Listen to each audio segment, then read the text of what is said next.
If you didn't ugly cry in this episode, you have no soul. I didn't ugly cry though, because I was Yeah, but you were dying sick. inside. I literally passed out right after that.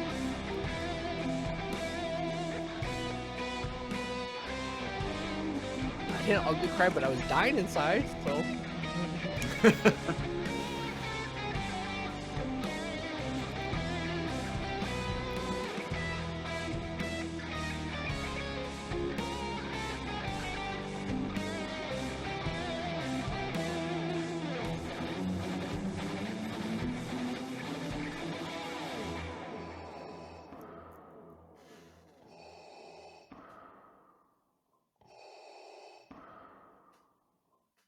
Hey everyone, welcome back to another Kenobi-tastic episode of Empire Radio. I'm Jeremiah. I'm Drew. And we are back with the finale of Kenobi, and we're late, a few days Yes. late. The hype is over. Oh, Everyone's no, I back to don't their know if the normal hype's lives. over. It's a weekend. But People like Lucy yes, probably hasn't even watched it until today, that might be true. because she said she always watched But- on weekends. So Right. But Drew and his family was sick real bad, yeah, and we had to delay things. We had But the naughty nods. I don't even know if we're allowed to but say they're back to almost normal, so we survived. Drew is able to get on air and do this breakdown. Better late than ever. So- That's what the chat says. Yep, you're right. Yep. But yeah. So, we do the breakdown the same day that the show comes out, and then, it's kind of just all fresh in our minds and making stuff up as we go. But now we've had more time to reminisce, watch theory videos and all these other things and breakdowns, other breakdowns. So maybe we'll get a few extra details in this episode that you wouldn't normally get, but I'm excited for this episode, Drew. Yeah, I mean, I was really bummed that I could not do this the day of, but like I said, like after I did the watch party, go check out the watch party. I also said I didn't ugly cry in the watch party because I was dying inside, and it was very hard for me to even like watch it without like passing out. And so it might not be the best reaction, but I did freak out at the end for the last thing because I mean, come on.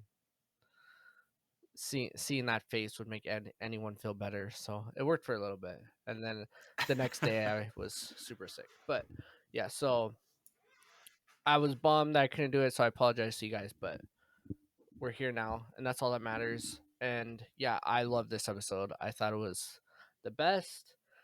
People on the internet that complain about this, they just need. I do not understand why people watch those people anymore. I'm just like at that level with this series, because I understand with like the Boba Fett show and how people had complaints and people. I get that. But then there's certain people on the internet that have a big voice and they're still complaining about the most nitpicky stuff to the point where like you're the reason why Star Wars fans have a bad rap. And I'm just over it. I'm just annoyed. So yeah, there was a random recommendation of a guy that I couldn't even tell you the guy's name, but he has like 200 some subscribers. I never seen him before. And like the title of his video is Star Wars is dead to me now or something like that. I'm like, what? So I clicked on it.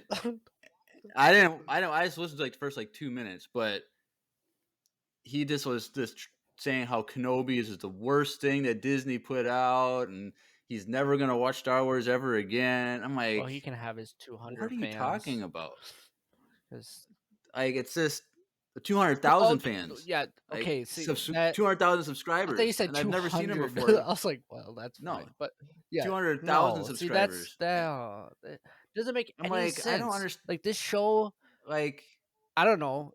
This episode, I think, is gonna go down in history as one of the best things in Star Wars. 100%. Because there's so much in this episode. Like, people are gonna be analyzing it for months and years. Like all of the things in here, Easter eggs and parallels and quotes and stuff. And it's like I noticed some of the things, other things I didn't notice. I said other people pointed out, but there's it's it's so well put together. The structure, and I'm not saying every single. There's one main thing in this episode that I didn't like, but like I don't really care because everything else was Was so so much much better that it doesn't better. even And matter. right, but yes, I really love this episode, and I would say that I'm comfortable saying this on air, but I've never cried so much watching something Oh in my wow, that's life. dope. Like, because normally when I say I cry, like on Yeah, whatever, like I just say like I'm just saying like like you misty like eyed, your like eyes swelled up, or you there's like one single. no, like not even that. It's just a little Uh, misty eyed. I can yeah, feel yeah, it, yeah, yeah, yeah. but there's one scene in here, which a scene that it probably wasn't even the most emotional for most fans, but for me, I had tears going down my face. Like I'm like, what is going Okay, on? roll the clip. No, I'm just So kidding. What if we uh, had Jeremiah's clip first time watching it? Right I was there. thinking about recording myself, get a reaction to this episode, but I forgot Dang it, that to would have been so good. set Sorry, it up. guys. Next time. But yes, so I thought this was a great episode. I think they did a really good job on making it, because I don't think that they're gonna do a season 2. Like I just Yeah. don't. Like I think they had a great ending that set it up for a New Hope. Like that's the next time that Obi-Wan does something. I think if they were to do a second season, it would need to be like something with Obi-Wan going and learning with Qui-Gon, but like that's not, you can't really make a show on that in a sense, because it's like Hmm. it doesn't make sense for him to like have another like, No, I I think don't know, enemy or mission to go no. on. Like it would just be him learning from Qui-Gon, and I think they could maybe do like one episode of like him learning, but like that's not really a thing. So it's like, Yeah, I don't know if they're gonna be another show. I think the biggest thing is like if they did, like they kind of hinted like they could. If they did, I don't want him and Leia to interact anymore. I think that'd be right, yeah, it's way not too good. much, and like It would all have to happen on Tatooine. yes, yeah, Like I don't see him ever leaving Tatooine again to go on a mm, mission of some sort. yeah. I mean, they Like kind of like maybe Tashi Station. Maybe Tashi Station is out of power he converters has and to he has go to go find to some. somewhere else. Yeah, I don't Somewhere know. I else, think if but any show we'd get off of this that would kind of spin off of this would be like a Vader show from here. Like from this point on, Vader's healing process and trying to hide himself from not being trying to hunt Kenobi, because I like that's pretty much what Palpatine told him, was like, you're fixated on him, are you not fixated on me? You're fixated on your own master, So it's like Palpatine was the one that pretty much made him stop trying to find Kenobi, which is kind of interesting. right. But so if we got a Vader arc after this about stuff Vader would do throughout the galaxy, I think that'd be really cool. And to see Vader just so intense and so great, that's would be awesome. Well, I think the spin-off that they're setting up is a Riva show. Yeah, I don't I think think that's gonna. I think that's because there was the rumor of that Yeah. happening, uh, like before this finale came Hmm. out. Um, the fact that she is still alive out Yeah. there, like that means that they have plans for her, whether that's Hmm. in comics or a video game or a spin-off Yeah. show. So that's the one thing that I didn't like about this episode, was that she survived. Oh, that's Like fair. No, like I I get don't. Not that I don't like her. I think she did a pretty good job with what she did. Do I want to see a whole show about her now? No. If anything, if it was a show about her, I would want to see it as she became right. that character. Yeah, I'd I rather would see rather it as a see youngling her growing. from a Correct. child. I would want to Yeah, see that show. That would be dope. But do I want to see a show about her after she becomes a good guy that we never see again? No. Because then she's right. just like another Ahsoka in the sense of like she's just in the distance, Like I don't think she's gonna deal with the rebels that much, and if she does, she's gonna die pretty quickly because we don't see her ever again. So it's like I don't really want to see that. I'd rather her like I want to know how she became one, how she not die right away. Two, how Vader was okay with her not dying, because that's the biggest complaint about like literally all Star Wars fans that are freaking out about the show, is the fact that Vader let her know who he was. That's like everyone's canon like thing that everyone hates about this, is that she knew who Vader was, and as Right. Anakin Skywalker, I should say, not as Vader. And Right. anytime like Vader would not let anyone see him, and if there's like comics of when the like troopers would walk in and see his helmet off, and he would kill them all. And so like there's literally comics of that, and like some of them are even, I guess there was one that I saw that was like the 501st troopers walking in on him, and he killed his own 501st troopers before they fully went over to like just normal troopers. So it's Right. like that's what people are having a lot of issues with, and I don't think building a character on that is what people really want to see after this fact. Right. If anything, I would like to see why that was a thing, and that way we can get some more Vader. Unless we get a cool little short story about her and Vader ends up killing her, I'd be down. Like Again. no, yeah, that's also kind of weird. That was my only thing, was like, how does she not die at all? Like, I guess I could get behind you, Jeremiah. Like, it doesn't really make sense how she's Right. not. Like, apparently, if you get stabbed in your stomach, you can walk around, do whatever you want.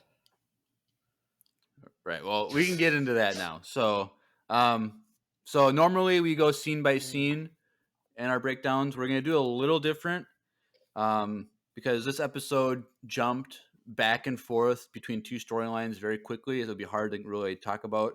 So we are going to actually focus on one story and do that start to finish, and then do the second story. So we're going to start with Reva's story. We're going to just follow that straight through to the end, or mostly to the end, because then the two stories come together at the end. So where we'll talk about that. So we'll talk about her story, and then when that's done, we'll talk about Kenobi Vader's story separately. So that'll be just easier, just because the show was, that was, I guess, the one nitpicky thing was that, it's the Vader fight And then with it was like Kenobi, stop in and the it middle gets of it to. it was like stop like every like Yeah. 30 Because seconds. you're also like missing So potential thing, or like you're thinking maybe like, yeah, that's true. I mean, but that's so so it, nitpicky, man. I know it's like they have to do that for the show, like you Yeah. have to, Well, but like it kind and of if you sucks. think about like, I mean, episode 1, they're switching in between 3 different battle scenes constantly. You get the mall fight, you get the fight on. Oh yeah, I was like, what are Oh, you talking not about? part This 1. episode one No, of the no, no, no, no. season, or Episode I was 1, like, Star oh Wars. You know yeah, what I the mean? Like, movie. it is a typical Star Wars thing to be switching in between like Yeah, 2 different fights. And it's kind of classic right, Star Wars in a sense. Like, you get 2 different battles. So, I actually right, like it. right. So, All right, so let's jump in. Start with Reva's story. So back on Tatooine, because that's where they left off last week, where she found out that Owen has a boy that they're keeping secret. And so she goes to Tatooine, and some guy was selling water or giving out yeah, water, and I think selling water. Kenobi's Old Kenobi's boss. boss budges in line and being a jerk like he is, and then Riva comes and like uses the Force to bat his water out of his hand or whatever, Yeah. and this goes to the merchant or whatever. It's like, I need to find a farmer named Owen, and so she's there, and so we were just talking about how she gets stabbed and she doesn't die. I think it's really funny that when you watch that scene, she has her uniform on and she just has like a towel like tied over her armor. Like, you got to have that on the Yeah. wound, like underneath everything. I thought it was just kind of funny that it's like And over then her she's just armor wearing that like got one thing, and like she's holding her side like the entire time, talking to people. And it's like, so. But at least you could tell that she was like in pain and she was suffering like Yeah, I mean, you could tell It just wasn't like because she her was hair back to was all normal. jacked up looking. She had Right. nappy hair, but yeah. But yeah, so I don't know how she got on Tatooine She probably has a ship, because right? Well, I don't know. Vader left her to the die. troopers would have left. So there must have But she been got there quick because she wasn't even healed at all. Like, not even a little bit. so there must have been something Some ship. left at that base on Jabim. There must have Well, been and I a wonder single if, like, person. yeah, maybe there's some ship left behind and she was able to take it because she probably still has clearance because they don't know that Vader stabbed her. I don't know. She I she didn't even took the think ship about. that I Vader didn't even destroyed think and about that. flew Yeah, that. she just like forced it back together. I mean, as she still has a hole in her side. Hey, if the cockpit is air sealed, like Potential. good to go. Just got to, in all of Star Wars, hyperdrives never Nope. work, but that hyperdrive Yeah. works in this one Yeah, that I don't Vader's know. It's kind of weird that she got there so quickly. yeah. No, I didn't even think about that. But yeah. But yes, so she asks where Owen is, and then so the next scene on Tatooine is there's like a repair shop of some sort, and Owen and Luke go in there to get some stuff because looks like Luke broke a speeder or something, Yeah. He broke something and again, Owen so said. I forget the name of it, but yeah, it was like a belt, some yeah, sort of it's like like a timing belt. something like that, and so there's going there to get stuff to repair it or whatever, and then the merchant that was selling water comes in and says, you know, Owen, we gotta talk, something's Because up, I wonder and so if there's that like, person buys water from Owen to sell. that's probably true, yeah, So makes it would sense. make sense why she went to him too. Because on Tatooine, you're only farming That's the water. only farming water. So it's like, it makes sense why. Yeah. So Yep. So, excuse me. Owen has a concerned look on his face, like, oh, what is this? Because probably just a few days earlier he was being threatened by yeah. Riva, and now something's problems going on. So it's probably fresh in his mind, like this is the issue. Um, so he goes back to the homestead with Luke, and Beru is there, and he tells her whatever, we're in danger, blah blah blah, and of course Beru takes a jab at Owen, like, hey, Kenobi's not here and we need his help, but that's your fault basically. But she does quickly come to the conclusion that we are all that is necessary to protect this homestead and Luke. Like, we're good Mm-hmm. enough. Like, they believe that it's their, like, Luke is their child. Like, we hear that later on in the episode. Like, it's their child in their beliefs, and so in their mind. And so they're like, we have to protect it. We can do this on our own. We don't need Kenobi.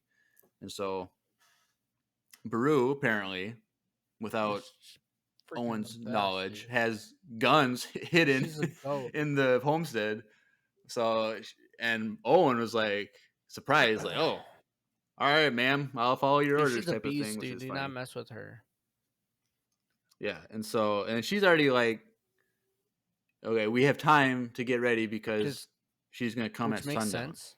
That's when all which makes villains sense. attacked at sundown. Like she's been watching her Disney shows, so she knows when to prepare. Yep, Makes sense. and so they just get ready for that. Um, Now, I don't know. Part of me, so they took cover like inside the homestead, and I know they're trying to kind of like ambush Riva when she Yeah. gets there, but I don't know. You could see her coming from a mile away. Like, just shoot at her when she's like 200 feet from the homestead, Yeah, but I so don't she can't their advance. rifles didn't seem like they're super far range rifles. And I she don't could know. potentially like I'm just force saying. run. I mean, they don't know that she's injured.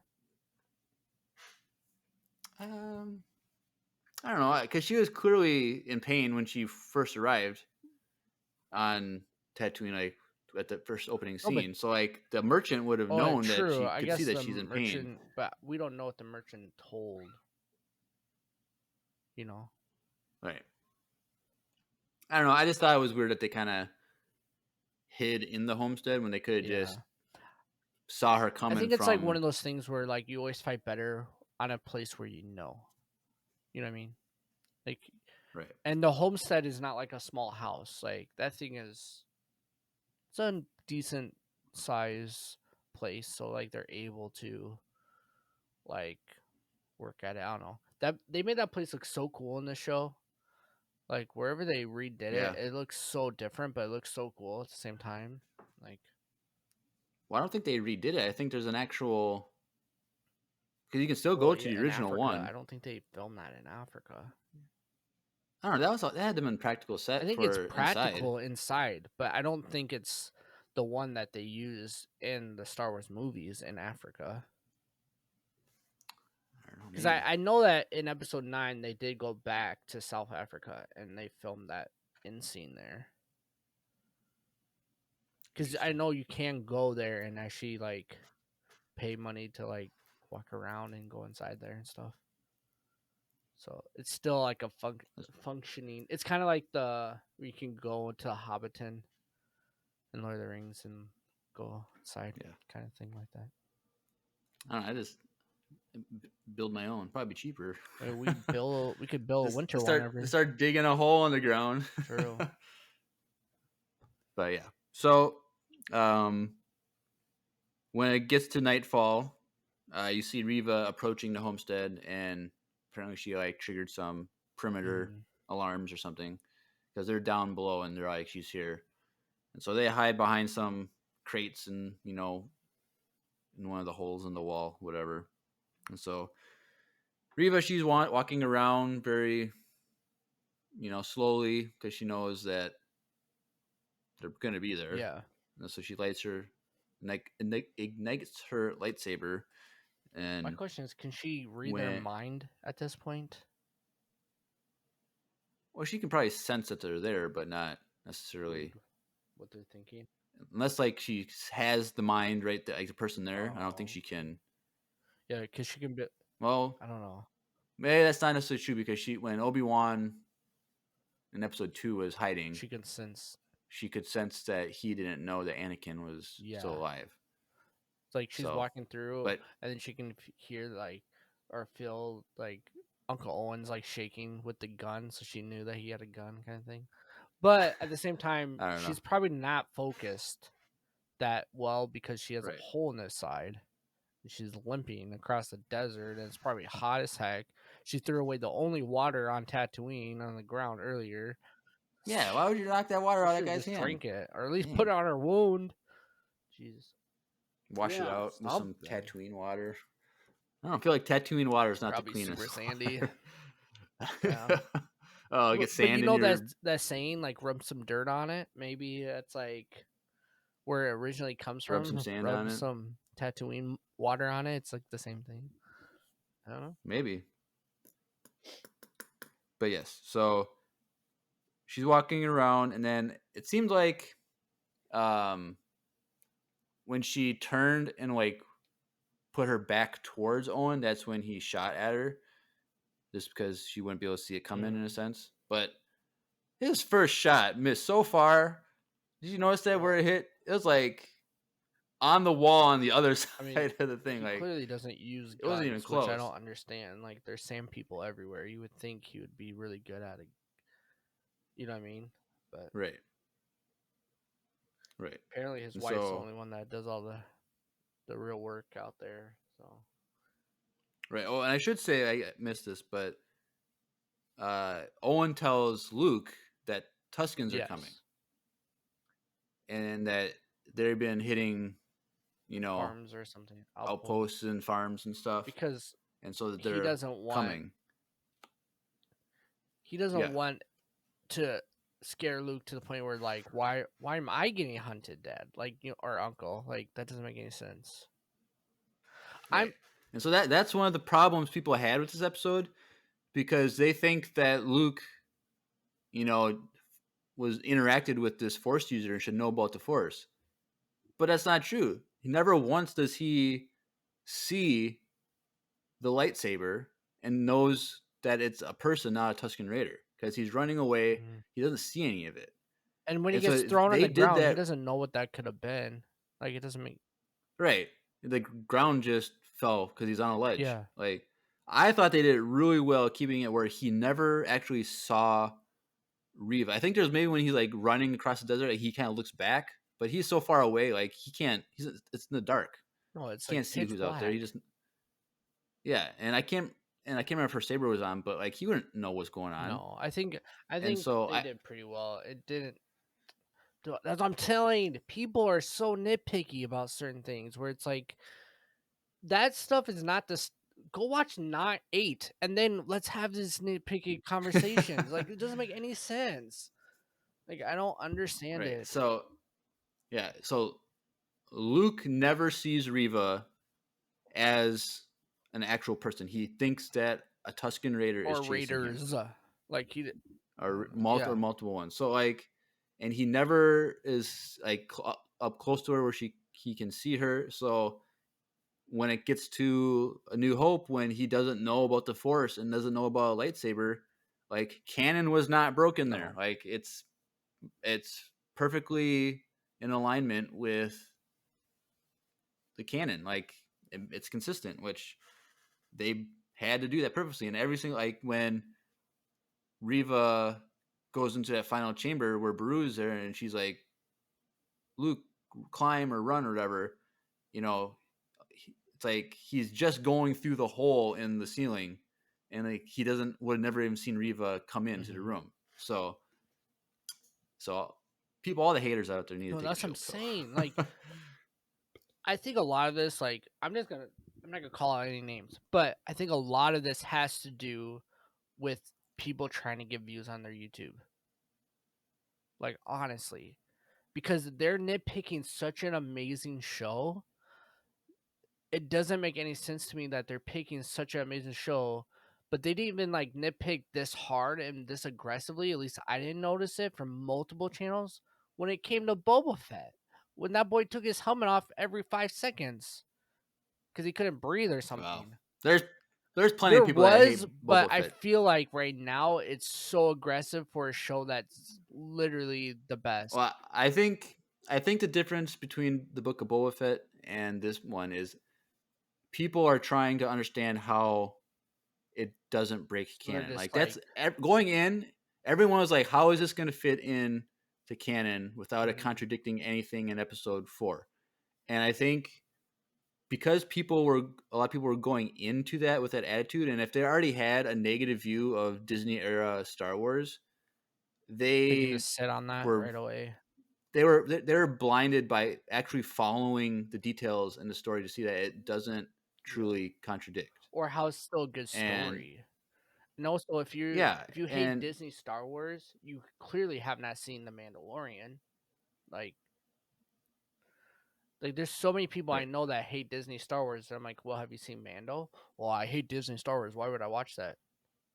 You're dumb. Like that's what Disney Star Wars is right now. Is these shows? These shows are actually what Disney Star Wars is, not 7, 8, and 9. Yeah, and I know you for a know, fact they wish they didn't make 7, 8, and 9. Like they wish they would have just went they this yeah. route. So I think because I think we've said it a million times on this podcast, but I think Disney saw their failure with the sequel Mhm. trilogy, and they've taken action to better themselves. And it's you're not going to have an overnight fix Mm-mm. on getting better, but like the direction that we're going, I think is really it's getting better, and we're getting in the coming 5 to 10 years, we're gonna have so much good Star Wars. Oh yeah. I mean, sure, there's always gonna be something that sucks, but that's just like Marvel. There's so many good Marvel things, but some of the stuff kind of Well, like sucks. Miss But Marvel. like, Yeah. um, whoa, I Oh, I like haven't Miss even Marvel. watched that. I just said that. I just nothing about that show Oh, interests me. it's just a lighthearted, fun thing, but it's actually pretty good. I Do like it. do you did you like Doctor Strange, the new one? It was Yeah, okay. that's how I felt. I I I saw it in the theaters, and then I just watched. It's on Hmm. Disney Plus now, and so I watched it again. It wasn't as And good the as the second second time I time. watched it, I was like, it was there was nothing that I wanted to rewatch. Like Mm. I'm like, I wasn't excited to see things a second Yeah. time. Well, I think there's a reason why it And only was in the theaters like a month. But yeah, it was pretty yeah. quick. But anyway, Yeah. where were we? Canon and Canon. Star Wars. Yeah, so we don't have to worry about that. So yes, so during the fight, Reva pushes Beru and Owen back because they're kind of moving back, and then there's the spot where there's the walkway over like an open area where it's Owen versus Reva, and they're trying to fight, and so he has like a pole. It looked like the pole that they It's the tried to same stop the stick trash where compact. the Is trash compactor. trash compact? Is it the Yeah, same it thing? is, and it's also the same thing. Okay, It's actually part like you use on a ship because it's the same pole that Mando was trying to Mando get. for Yeah, his yeah. So he's fighting with that. They're kind of like meleeing, and there's like he's like punching her wound and yeah, stuff yeah. He like like that. literally put his hand in her body at one point because the hole was there. I'm like, okay, so yeah, she's still not fully healed. Yeah, and so there are some really interesting things in this scene that I think are easy to overlook, but because well, one she says, it's almost like you love the boy as if he's your own, and he's like, he is Yeah. my own, but like, and then later on, he like in that fight, he's like, what do you even want? And she says, I want justice, Mm-hmm. and so I think, which maybe not everyone realizes, but I think she connected the dots and knows that Luke is Oh, Anakin's kid. 100%. Because how is this Yeah. justice if it's not something that's actually meaningful to Anakin? Yeah. And so she knows, she figured out like it's, I don't know if she knows that Leia is It's a child of, we don't know no, about that. There's I nothing to don't I don't suggest think that. so. But I still think it's great that Well, because actually, she she's, would because that whole line that he said in the hologram was like, "I'm gonna go get his brother on Tatooine." no, he doesn't say brother. He just The says boy, get the boy, I think. but wasn't that? I don't know. I would have to rewatch it. No, she didn't. That message that from Bale didn't say That okay. brother So it's because either he knows that it's Vader or he knows that it's Luke, or it could be like Kenobi's kid or something, or like Obi, well, the like fact that she says that she wants justice, like it's only justice because she wanted to do to Anakin what Anakin did yeah, to her and her yeah, family, and so I think yeah. It's she supposed to knows be that it's that. Vader's kid, and the fact that, and I don't even know if does she ever know that Kenobi, like before Kenobi arrived, if she ever knew Kenobi was on Tatooine. No, Because like I can't remember what did she hear in the scram, like because she only gets like bits and parts of that message. I can't remember if it no, because she just said. because she would know that Yeah, I'm Kenobi gonna at pull that it up point now. knew about the boy, but I don't know if she knew that he was living on Tatooine. No, I don't know. I But don't think he knows that Kenobi's on Tatooine because that's not why they were at Tatooine in the first place. Because they're on it for a different Jedi, right, but she was so distracted by trying to find Kenobi that she didn't care right, about these Jedi's that didn't do right. anything. But yes, so eventually during this fight, Owen gets knocked down from the walkway onto down below, and so did I can't remember in A New Hope did Owen have a limp? Because he hurts his leg in this scene. I can't remember if there was a Yeah, limp or doesn't he have something. Kane in New Hope? Because his dad in episode 2 was in a wheelchair, Oh, maybe that's what I'm right? thinking of. Because I'm trying to think, but I was wondering if in episode 4 if old man Owen had a cane or if he was limping. Because I think that'd be cool. If that what I can't remember if now that I've seen the show, like I A want to New Hope. watch. I want to watch 2, 3, and 4 because there's so many things from all these movies That that collide. tied into this thing. So Yeah, but anyway, yeah, he gets knocked down, and he yells to Brew, "She's coming!" And so she goes into the last room, and at this point, Luke is already climbing up, and she kind of tries to knock or hit Riva, and um, obviously gets wrecked real easy. Like Brew gets thrown down, but Luke's up and out of the hole, and then he starts running across the desert, and um, she follows him into a ravine. Uh, and so he climbs up, and he's like up on a path on top, and then she's going down below, following him, trying to see where he is. And so, Mm-hmm. what I really thought they should have done in this scene was the Tusken Raiders should have showed up and saved Luke, Oh, that would have been sick. because it would have aligned with what they had in the Book of Boba Fett, with humanizing them, and that they're just family people, they're Yeah. regular people, just protecting their own. But that could And potentially mess up canon too, though. no, because if he, tripped and fell and got knocked out and didn't see anything, like Oh, they could have stopped Riva and killed her or something, because they saw that because she was about with her saber to kill him, like, you know they killed her because they yeah, saw, yes, it was a human boy, but it's still a little boy being chased by a bad person. Like, they could have had compassion. yeah, And I thought it would have been great if they did that, just because it would have aligned with what we learned about him in the Book of yeah, Boba Fett. But it didn't, so that's fine. But yeah, so she uses the Force to make him slip, and he falls, hits his head, and gets knocked out.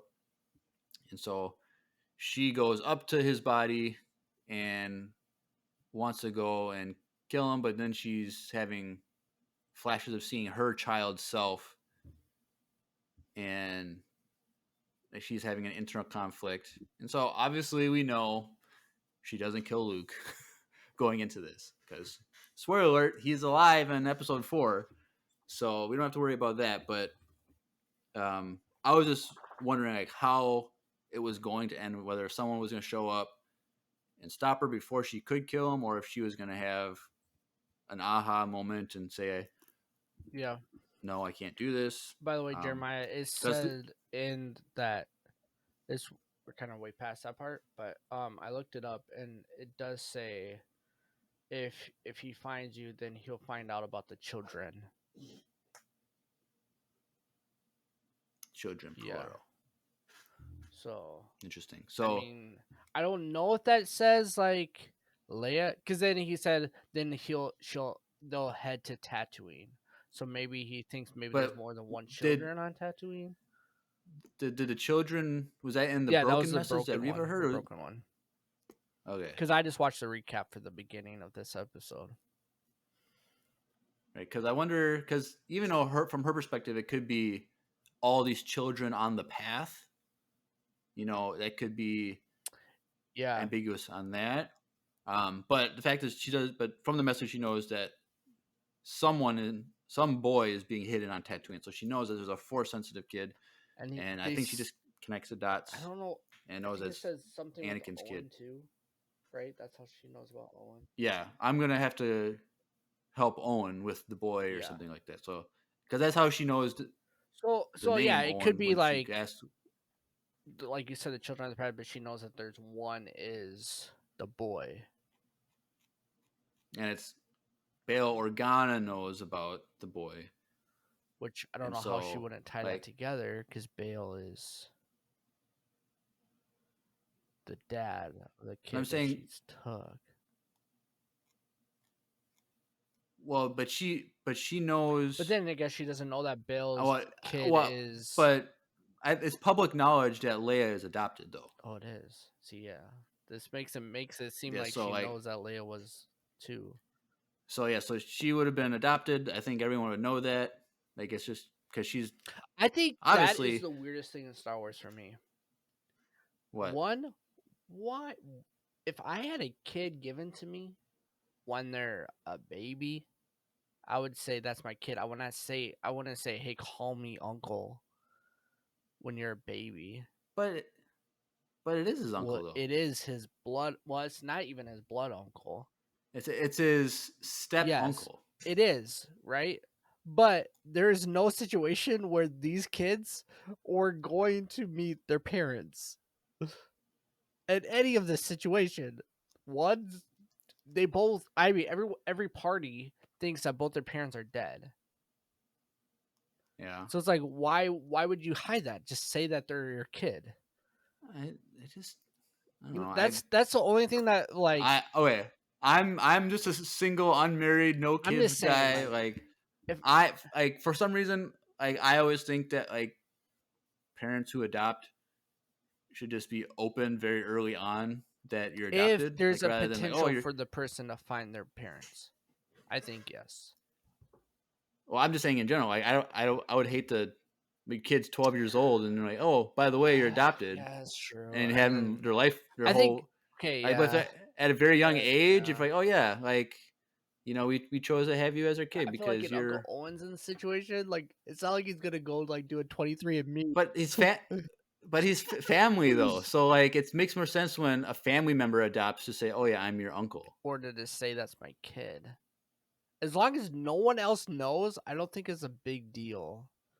But granted, I did have someone who was uh they didn't know that their dad was not their real dad, and she didn't know because she was a baby when it happened. But then like her their her uncle told their cousin, and then their cousin told her one day when she was like 18, and then she's What? yeah, because their dad her dad is like, I think her dad died, but she never knew because she was a baby. So they just I mean that's a little different situation. I don't know. That's kind of weird to me. All right, This we're going is on a nothing, random but I'm just tangent. saying. Yeah, I don't know. I just think in this Eh, situation, Luke would not. I don't know. I don't know. I think this is weird that both of them know that they're adopted, but neither of them are allowed to ever. They're always gonna have that missing piece in their body because both their parents are never gonna be there for them in any way, shape, or form. Yeah, but adopted kids think that their adoptive parents are their parents. Like, No, well, yes, but not when they're called so it's uncle and like aunt. That's what I'm saying. I know, Like, I whatever, think whatever. This doesn't matter. It doesn't The way matter. Leia's is like It she doesn't still matter. calls them her parents. Well, yeah, I just don't understand why Uncle Owen and Aunt Beru are always Uncle Owen and Aunt Beru, but because it's a family. They're not random people that took them in, and they're family. they are random. That's the only difference. They're not random. They're step uncle. By marriage. It's a little dicey. Yeah, it's a little No, dicey. the dad bought her Shmi's freedom. He didn't buy her as a slave. I thought he bought her as a slave and then he let her be free right after.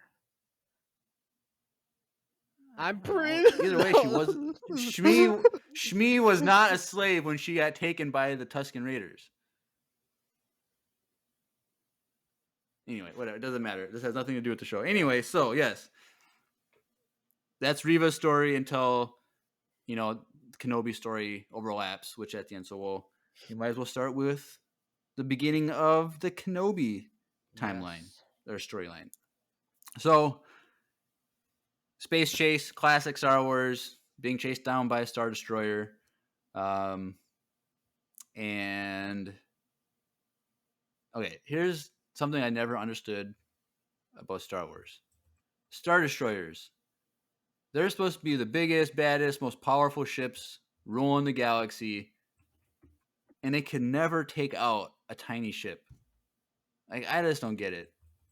They're too big. I They're huh? just too big. But with all the firepower that they have, they should just overwhelm the shields on that ship, little ship, so easily. Yeah.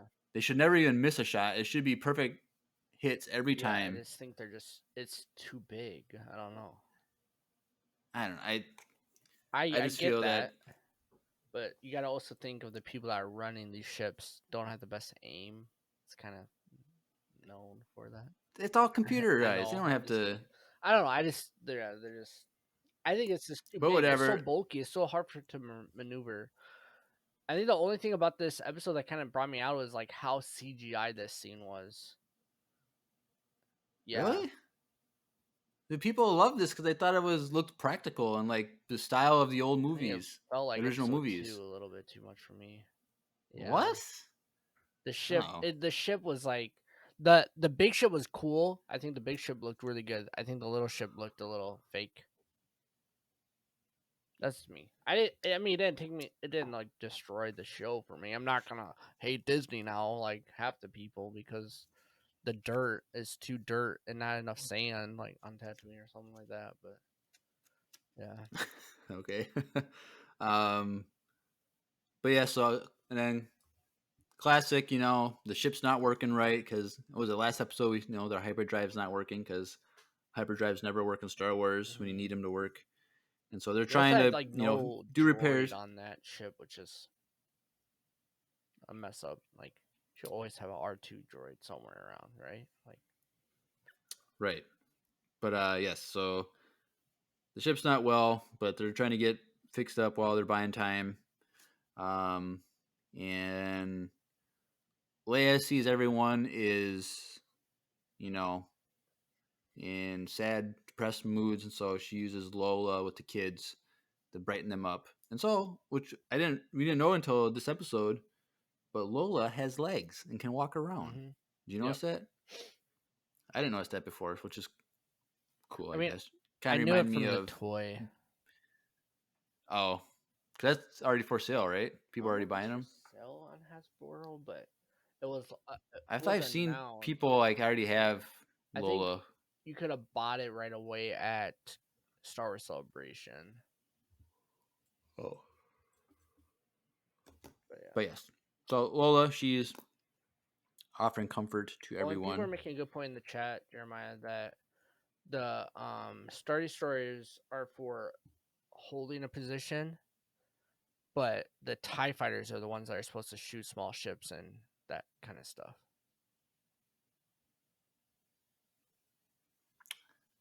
I guess. I don't know. But then I just feel like Star Destroyers aren't as scary as they should be. I That's think they're all. scary because they're huge, but they're also slow and clinky, and they they're just too big.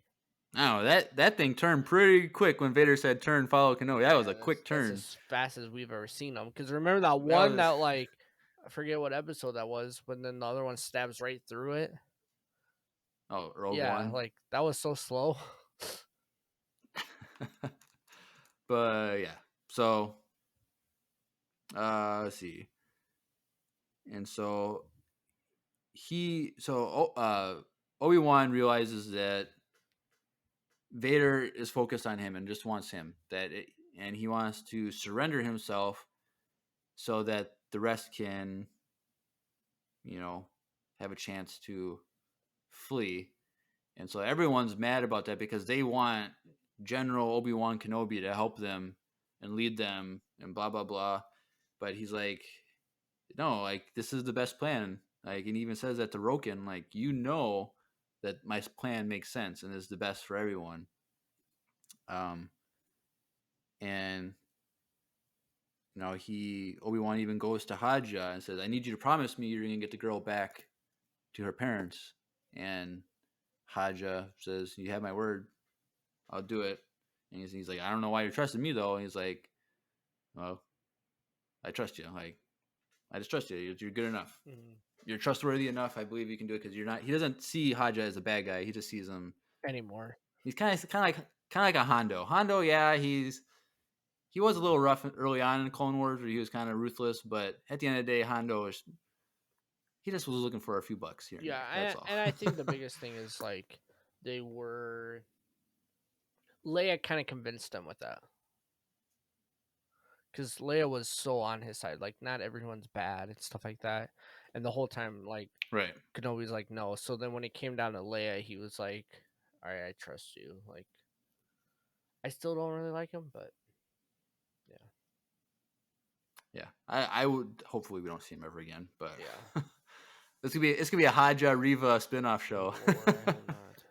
I mean, that's literally not like out of the loop because she's gonna have to start if there is a spin-off show. She's gonna have to start hiding, Right. and like as much as like I don't want that show and how bad it was for how many racist people commented about her and stuff like that and how messed up that was. They're probably not gonna give her a show based on that. So No, that's not true. I don't know, dude. Disney's gonna be like, stick it to everyone. They're supposed to Yeah, do you're gonna something be. with Rose, and then that never happened because Rose got so much hate. I, I Oh, never heard really? There that. was supposed to be like a. She's in like, but she's like in comics and stuff, isn't she? Yeah, I think we're gonna get. We'll probably get her the what's her name in comic. I just don't want to see a show about her unless, like we said earlier, like it's. Well, they would have had a show for her by now if they Oh were no, gonna no do that. Rose. Yeah, that's not gonna happen. But yes. So after this, Haja talks with Leia privately, kind of like gave her a pep talk, kind of said like, this is the best plan. I'm gonna be the one bringing you back to your parents, type of thing. And then Obi-Wan comes in and talks to her, and he gives her Tala's holster, which was very nice. Because I was thinking, like, does she ever have a holster in the original trilogy? I don't know, I but mean, not in New Hope because she's in her white gown the whole time. right. But I was wondering if like in a separate, if it in like Attack of the Clones, Empire Strikes Back, or in Return of the Jedi, if she has a holster that looks like this. Because that'd be cool if I they did think that that. would have been cool, but I don't think so. But it's supposed to Yeah, show and then that she is. the next Yeah, Tala, pretty much. the next generation. Because I think just before that, when Obi-Wan was giving the plan, I'm like, hey, you guys need to save because you guys are the future. And she even says like directly to Leia, like, you are the Yeah. future. And so he knows that she's going to be a great fighter against the Empire someday. And so he gives her this memento of Tala. Yep. And she's like, but there's no blaster. And he's like, Leia, you're only 10 years old. I'm not going to give you a blaster. She And would ask that question too. That's the best part. yeah. But she has Obi-Wan promise that he'll come back.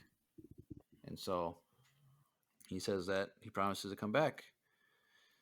And so and so then it cuts over to Obi-Wan in the back, like by himself, trying to talk to Qui-Gon again. Like, I have to face him. Says that to him, like, I need your help. And he says, this is going to end today, whether I die or he kills me or I kill him. Like, this ends today. Which doesn't happen. Well, it yes and no. yes and no, kind of depends on how you look at it, but that's how he's going into his mind. Says either I'm gonna die or Vader's gonna die, Anakin's gonna die, and he's like, Qui-Gon, I need your help. And Roken comes in and says, like, you still have a choice. You don't have to do this type of thing. But Obi-Wan says, I have to do this, and I really like how he's like, Roken, you're a great leader. Keep doing it because people will follow you. And Roken's like, I've only just begun, or something like that. And so, we were hoping we were going to see Tala in Andor. I think we could see Roken in Andor. I wouldn't be surprised. Yeah, because it's only 5 years difference, and he's part of. I think that we could see Roken in it. that's in what I Andor. literally said in my watch party. I'm like, I hope we see Roken, but I don't know. Also, Yeah, I like Roken. I want to check this because I know that I saw that Ice Cube was supposed to be in the show. Oh yeah, they came out and they said that was a. It's fake. First of all, that was a rumor that he was in But it, it was on and IMDb. yeah, and IMDb, the website said they made a Oh, mistake. okay. Because I was So- like the whole time, I'm like, okay, Ice Cube has to be in this last episode, and then he was not. I was like, okay. Yeah, so Ice Cube is not on IMDb anymore as a credit. So, yeah. That's so And funny so that he was even on there to begin, like for a while as like a blank character. right. But yeah, so they have a drop ship apparently. Like I guess it was different than it wasn't an airspeeder because those don't fly in space. So but it was a different ship that they had on that ship apparently. And so he goes on that, then goes in a different direction. Um and So so apparently, they there's 3 ships obviously within a ship. huh? Because everyone was saying that that ship that they were on was actually like another ship inside the main transport that Vader destroyed. No? No. Okay, maybe not then. I think there's two of the same ships because they look very similar. I think because there's like the ship when Vader pulled it down and he's standing right there. Yeah.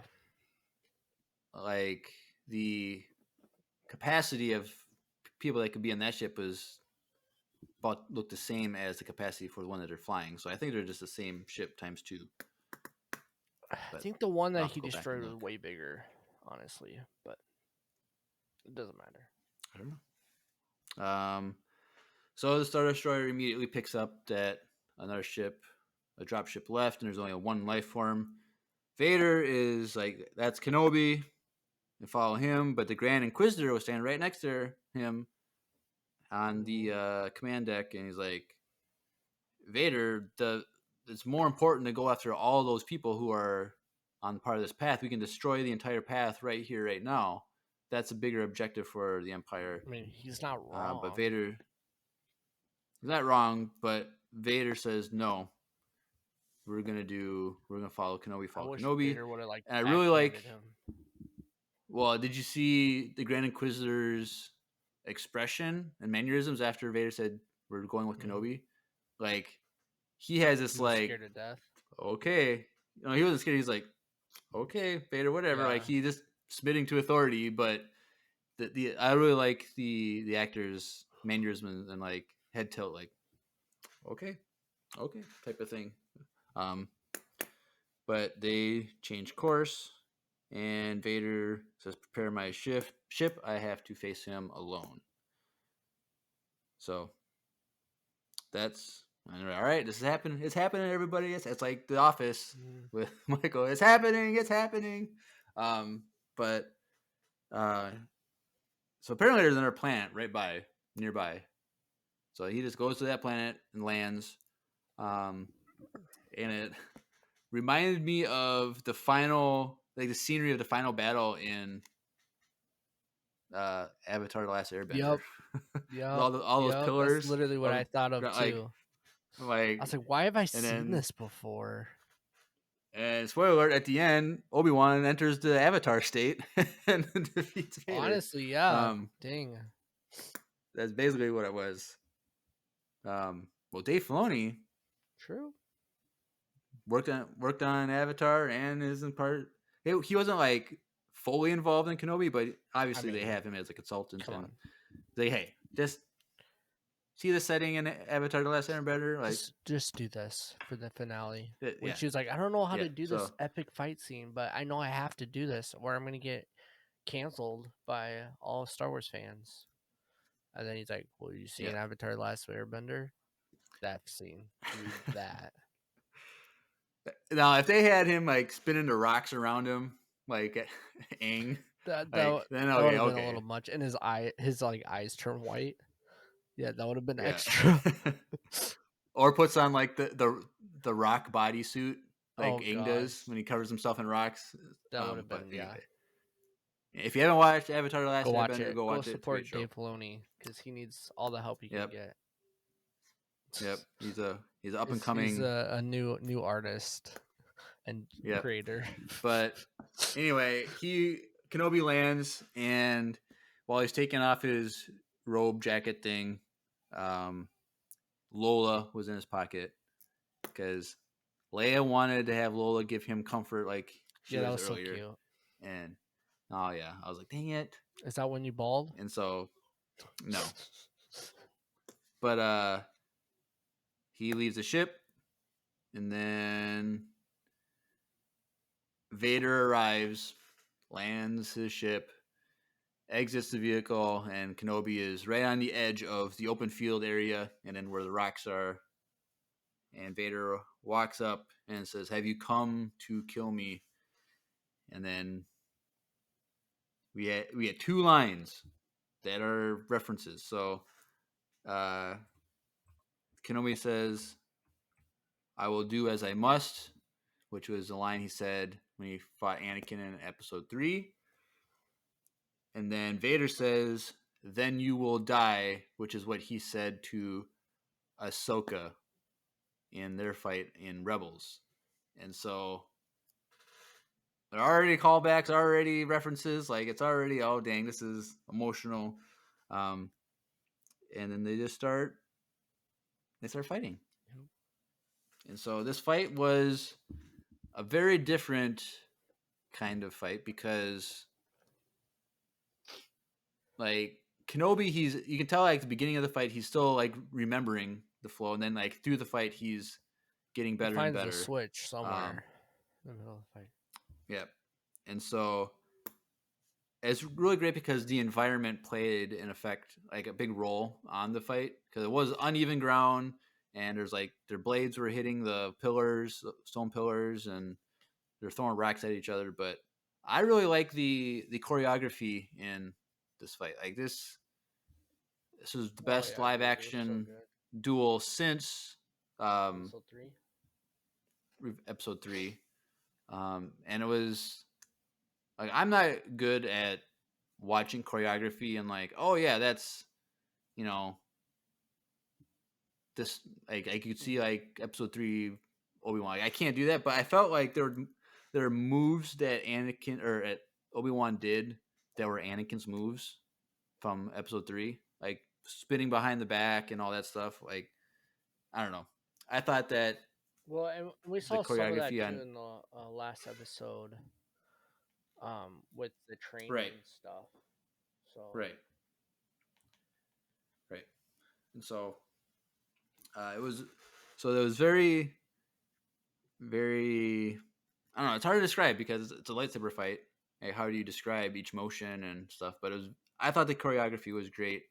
It was actual choreography that was more like a dance rather than just hitting a blade here, hitting a blade there, which we saw in like the sequel trilogy, like where it was just there was no artistic flow to it. There was no. Um, it was two people using lightsabers. You wouldn't be able to tell that they were force sensitive. But here, it was very choreographed in such a way where the flow was very like you have to be a force user to make these moves and to anticipate things and to redirect and all that stuff. So I thought it was very well done. Um, and so the there's chat a real quick. The spot. chat is saying Yellow Snow exactly. Yellow Snow is good, and the chat said that in the Return of the Jedi, at 49 minutes and 0.2 seconds, you can see Leia has uh gun hilt, and it looks similar. But there's a Oh little dang! like little added stuff to the left. So that's the only time we I have see to her with one before she uh has to change into her dress on uh when she gets like on yeah an Endor Endor, but under that when they happen to have a dress that yeah, fits her perfectly. but like under that thing she has like gun hilt the entire time, so we Right. can just assume that it's the same one. I have to go look Like and watch. That'd be so cool if it was the same it would one. be cool. It's hard to see from that angle.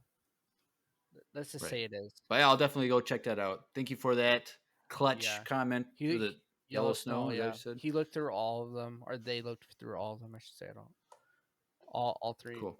three movies. Cool. That's nice to know. Um, but we get to a point where, um, so you do in the fight you see Obi-Wan has one hit on like Vader's like near his wrist type of thing, like at the lower end of the Mm-hmm. saber where he pushes him back, and then Obi-Wan tries to use the Force to break a stone pillar onto Vader, and Vader catches it right away. And Vader's like, "Oh, your strength has returned, but your weakness remains." And dude, when he force pushed that stone away from him, he launched that. That went so far. Like, I don't know. I was like, dang. Like, I thought last week's with him pulling that ship out of the air was crazy. That was crazy, but like him pushing this giant rock out of the way so far away, I was like, dang, that's pretty intense. But and so I really like that line, that your strength has returned, but your weakness remains. And then they continue to fight. That tattoo on your back, Jeremiah. I'm good. Because your back feels a little bit better, but it's still weak. Yeah, a little bit, something like that. That makes sense. But Vader, he hits the ground with the saber and it cracks, and then he uses like Force pushes it to crack it more, and he's like, "And this is why you will always lose." And so the ground opens up and Obi-Wan falls down. But I really like they said, "This is why you will always lose," which goes back to the flashbacks from last episode when Anakin's all about winning and wanting to beat Obi-Wan, and that parallel is great. And so, like, it's a callback to a previous episode, but it's also going all the way back to Anakin's story of pre-episode 2 and their his struggles and Obi-Wan's lessons, and it's still there. He's still in his Anakin head. still wants to win, still wants to beat Kenobi, and so he falls down into this hole, and then Vader just starts burying him with rocks and pillars and stuff, and walks away. So like, I thought this was going to be how it ended. Like, I thought that's how, because the line from episode 4 is, I haven't felt his presence since ... And so it implied that he didn't die, but he felt his presence. And I was like, okay, this is it. Like, last time he felt his presence was when he was buried. And so I'm like, dang, okay, this is how they separate. Because I was like, how do they fight each other, but then just separate? And because obviously we know neither of them die, so it's like, how do they make this fight end where they can separate? And I thought this is how they were going to do it. And so then it flashes to Kenobi underground, under the rubble, with a force bubble holding up the rocks. And I really like this scene because, like, you mentioned, like, where, like, there was a switch, like, where did that happen? And so at first, when he's down there, he's remembering all the bad things about his failure, the bad things that happened, hearing things that Anakin said, and he's thinking about that, and he's getting depressed and he's getting weak. But then he starts picturing Leia and Luke and those images, and that gives him the switch that switches it, and then he force pushes all those rocks off of him, and he jumps up. And so I really like how, at the end of the day, it was his attachment to Luke and Leia that gave him strength. And that's just, that's the whole, one of the major themes in Star Wars is the whole idea of attachment in Jedi. And was it healthy? Was it unhealthy? Was it good or bad? And, here it shows whether Obi-Wan realized it or not, but his attachments gave him strength to overcome his past and to move forward, because he knew he had to save Leia and Luke and protect them. So he got those hops. I like how he was climbing up, but like his jumps were definitely force influenced jumps, which it's always cool to see a force jump. And so he then goes and chase, and then you just see Vader walking back to his ship, and then he stops, looks a little bit, and then they start fighting again when Obi-Wan catches up. And so this is where, like you said, the switch was turned on, and this is where Kenobi was in God mode. He went to level 99. Yep. He was this top notch. He was very he went over aggressive in 9,000 what for he. sure. Yep. I don't know the reference, but did he go Super Saiyan? Is this what is that the part? close? Kind of close.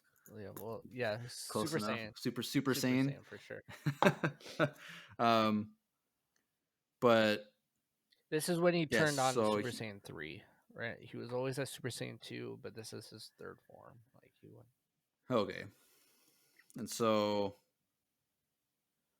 a lot of good choreography. The best choreography was at this part in the fight, and then Dude, the angles too. We gotta talk about like it was way back, but when they're fighting and the camera came in between the rocks, like from the distance, you can just see the red and blue lightsaber fighting on the ground. It's so dope. Like their right, camera yep. angles in this The lighting is so great. good. Yep. And so they so the first thing that Vader or that Obi-Wan does, I think that he does to weaken him, is he just keeps hitting his chest console thing with the blunt end of his lightsaber. Yeah. And so that's look, he could have killed Anakin right there if he would've done turned it his the other way. saber the other way. So this, even at this point, he's still believing Yeah, he doesn't want to finish him. that maybe He could there's have done it like 4 times. right. Yeah, because he pounded his chest plate console thing like 4 or 5 times, and it was just sparking, and that really And even the weakened way Vader he because hit him in the that's back, so like Vader goes to strike and then he dodges and hits him in the back, but he doesn't like follow through. It's kind of just like a cut on the because back. doesn't but does the top of Vader's cape, isn't it like the cape part doesn't come out down until like his mid back, right? Then the top part like a hardened Yeah, something thing. metal. So I think so. No, Yes, 'cause he could have cut his through cape Vader, but found out because someone was still complaining about how Vader could have walked through and got Kenobi, but his cape is fireproof. So because the whole point of his cape is that he can't die from lava, I guess, because his cape is able to like go in lava essentially. So that's why it like melted instead of like cut it off in half. sounds like an EU thing. It might be, but either yeah, way, so clearly if his cape didn't fall off, so it's definitely resistant in some way. Maybe there's like some shreds of Beskar inside of his cape. But you do see a large orange stripe Yes, on his it shoulder definitely. blades, so like it did do damage. It's just weird, like you said, like you think his cape would be dangling after that or something, but because it almost looks like it bounces off. yeah. But isn't there a scene when Vader and Luke are fighting in Empire Strikes Back where Vader gets hit like and it Luke's blade bounces off him? Doesn't that happen? I don't know. I thought it there was like, Maybe, I gotta but you rewatch gotta everything remember now. Vader's whole suit is completely different by the time we get there. Like he has to keep modding himself. He keeps getting injured. Well, He yeah, loses but more like I don't think does he even have any more limbs? I thought there was still a no. All of his limbs are taken off by episode 3. He lost one in episode 2, and then the other 3 in episode. Yeah. So he doesn't 3. have any more limbs, but like he just always gets more injured, and he always has to mod his suit. And like you can look at the way they designed it in this show is so different than the actual Vader. Yeah, but yes. So chest plate's destroyed. Gets hit in the shoulder blades. Vader or Luke. So many names. Obi-Wan takes a single rock and throws it at Vader. Also, but earlier on in the fight, how did Obi-Wan's ankle not get broken when Vader hit him with a rock? That is, I got hit in the ankle with a baseball once. It didn't Dude, break, you were but out on a commission for a couple days. it was, dude, the bruise Oh yeah, I had on my ankle was crazy. But that giant rock hitting him in the ankle, how did that not just break his ankles? But and he's older, but he's a anyway, Jedi, so the Force kind of soaked it in a little bit. the Force will sustain him. But then they start fighting a little bit, and then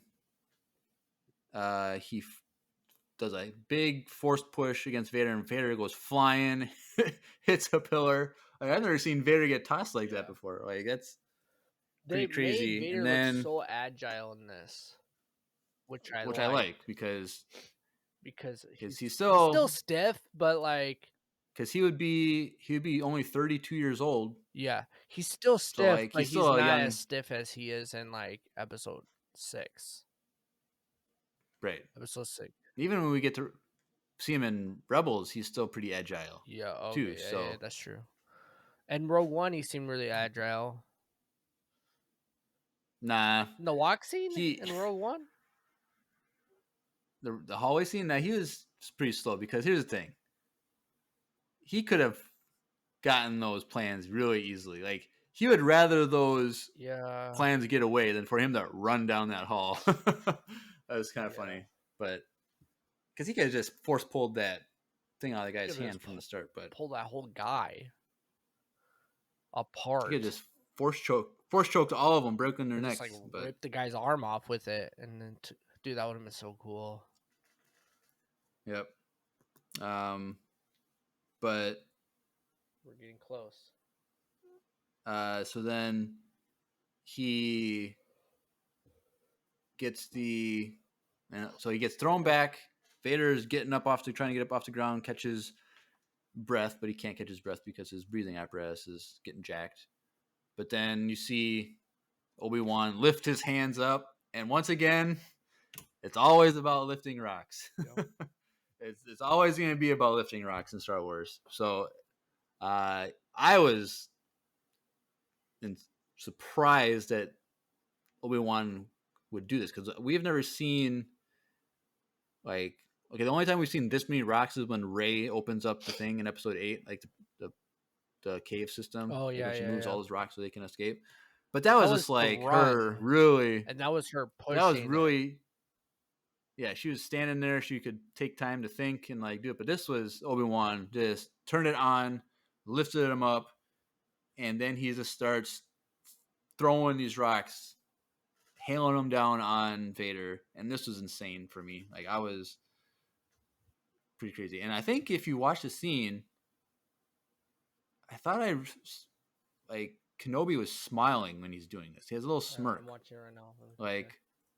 Like look how powerful I am. Like I'm the master. You're still the learner type of thing. Which yeah, it's like could mean some things. He's more like angry. He's like,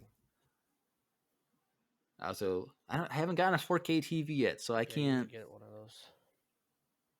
Yep, I gotta get one of those. If anyone wants to send me a 4K TV, boy. Yeah, you know, he kind of does smile at the end when he's getting. I think it's more flex, like I can do this. Yeah. Yep. And then Someone asked in the chat, is there a bunch of rocks in Rebels too? Not that I can remember. I don't know either off the top of my head. If you can find out, put it in the chat. There's probably like some rocks were thrown, but not like there's always a large amount all the time. Jedi are always lifting rocks, but they fight with the sabers a little bit more, I think. And then Vader gets pushed back again, and Obi-Wan does this running thing, jumps on a ledge, and then kind of like almost looks like Palpatine when he is to get arrested and he spins forward, like when he's like horror level with the ground and he's like flying through the air. Like this is what Kenobi was doing basically, and he hits the helmet of Vader. I'm like, this is it. Like I expected this was going to happen at some point where his helmet was going to get cut open and we'd see Hayden behind that mask. and so that helmet gets cut open, and then he gets up, and this is a conversation that they have, and it's very emotional conversation, and so this is where Kenobi like fully realizes it's Anakin in this suit because he sees his face and he says Anakin. Vader says something like Anakin, I killed Anakin. Yeah. I am all that remains, or Yeah, something I'll like that. read all the 5 seconds. So he just Um, says Anakin, and then does Vader say? Also, they do that Vader like heaving breath when he died in Episode 6, and it like broke my yeah, I heart. like that. Oh, he said Anakin is gone. Anakin's gone. I'm all that I am remains what now. remains. Yeah. Yeah. Um, and Yeah, then and then Kenobi's crying. That part. Were you he's crying at he's this part? crying. No, What? not This yet. part was like, Not oh yet. God, stop. Okay, it was like my normal crying, where I can be a little teary eyed, a little Okay, misty so eyed. you were But tearing. yeah, but and then he's like, It kind of looked like apologizes. Hayden too. This What? part, like, you could tell that it was Hayden Christensen.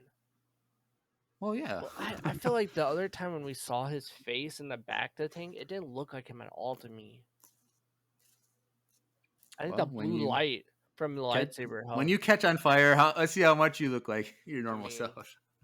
I have a family But member who caught them that got caught on fire, and yeah, she does not look the same. So makes sense. okay. That's a different story for a different time. Anyway, and then Vader says something along the lines of, um,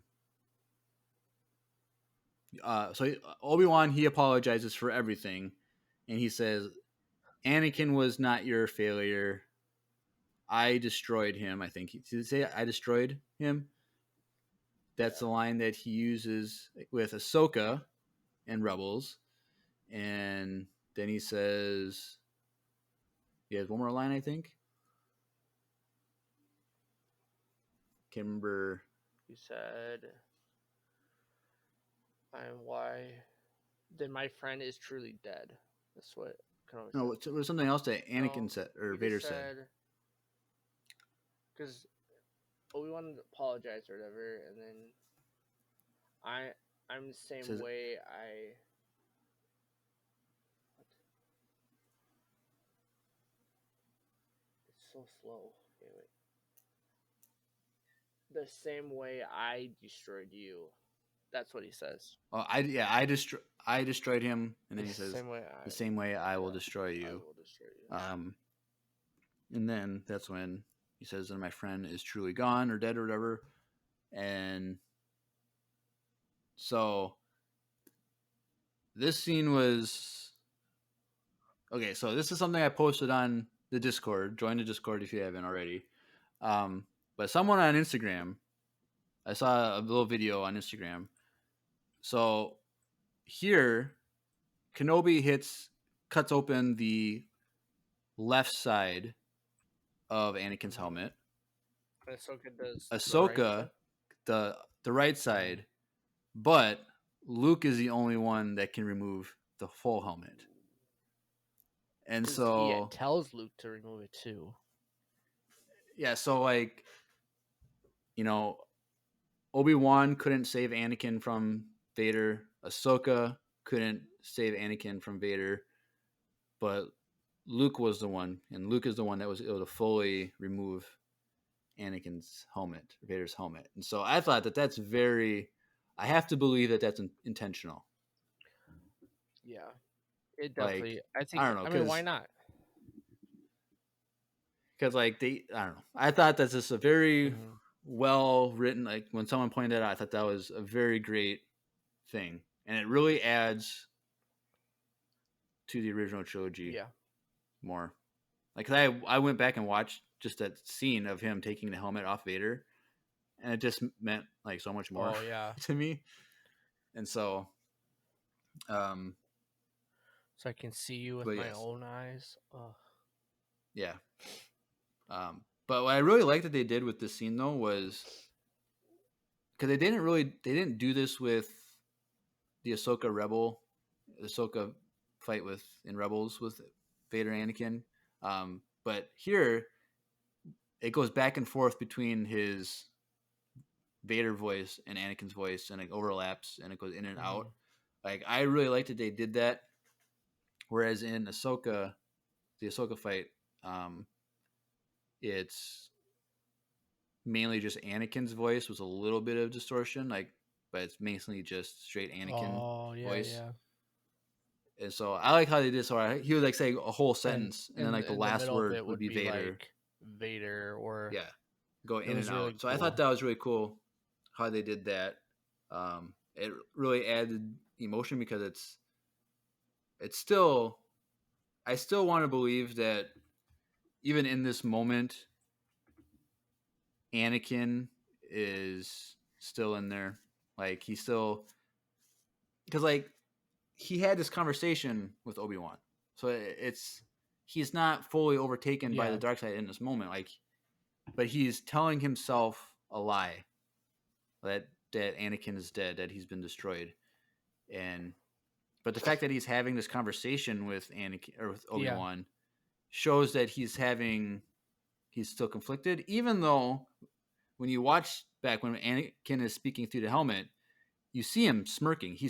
Hayden is smiling, like he's proud of him destroying Anakin. But it felt I still think it was Anakin in that moment.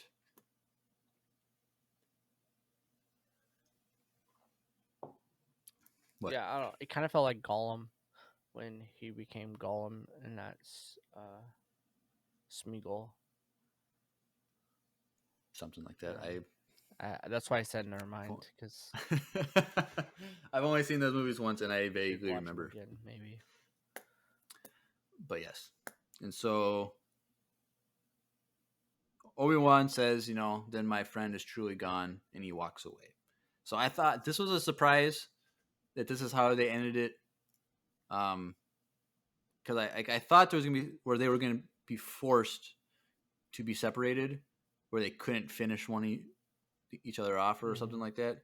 But he just walked away, where he showed mercy, which makes sense later on with the rest of Reva's story about showing mercy and not killing. Well, and it made made Vader so much more mad because he showed him mercy, but he didn't have the strength to go after him. Right. And it also makes it to the point where that whole line in A New Hope, like, it still works because it kind of was the same outcome in the sense of they fought, but then Kenobi still was able to be so powerful again to the point where Vader could not get him, and he had to show mercy to Vader again. So that's 2 times that Obi-Wan, Vader could die there, I guess. He showed mercy in the sense that he didn't finish him off, but he could still potentially die, I guess. Right.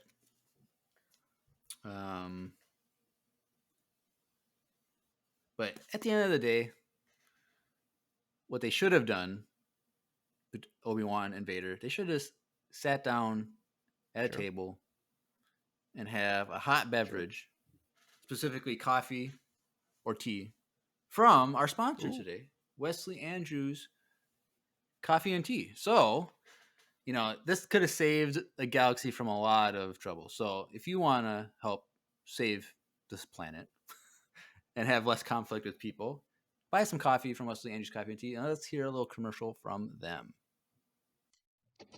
Hey everyone, Andrew here. I'm pleased to tell you that the sponsor of today's episode is Wesley Andrews Coffee and Tea. If you don't know anything about Wesley Andrews, you definitely should. They're an award-winning coffee roaster and shop in Minneapolis, Minnesota, and they make fantastic coffee. The awesome thing is that whether you live in the Twin Cities or not, you can get their coffee beans delivered straight to your door by ordering them online. They even have a subscription service that ensures you never run out of amazing coffee. If you've been looking for some new coffee to try or a way to elevate your normal coffee routine, now's your chance. Head over to wesleyandrews.cc, use the code Empire Radio, that's with a capital E and a capital R with no space at checkout, to get 15% off your first purchase of any bags of coffee or a coffee subscription. I can't think of a better deal. Get 15% off some great coffee, support a small business, and support your favorite Star Wars podcast. In the words of Emperor Palpatine, do it.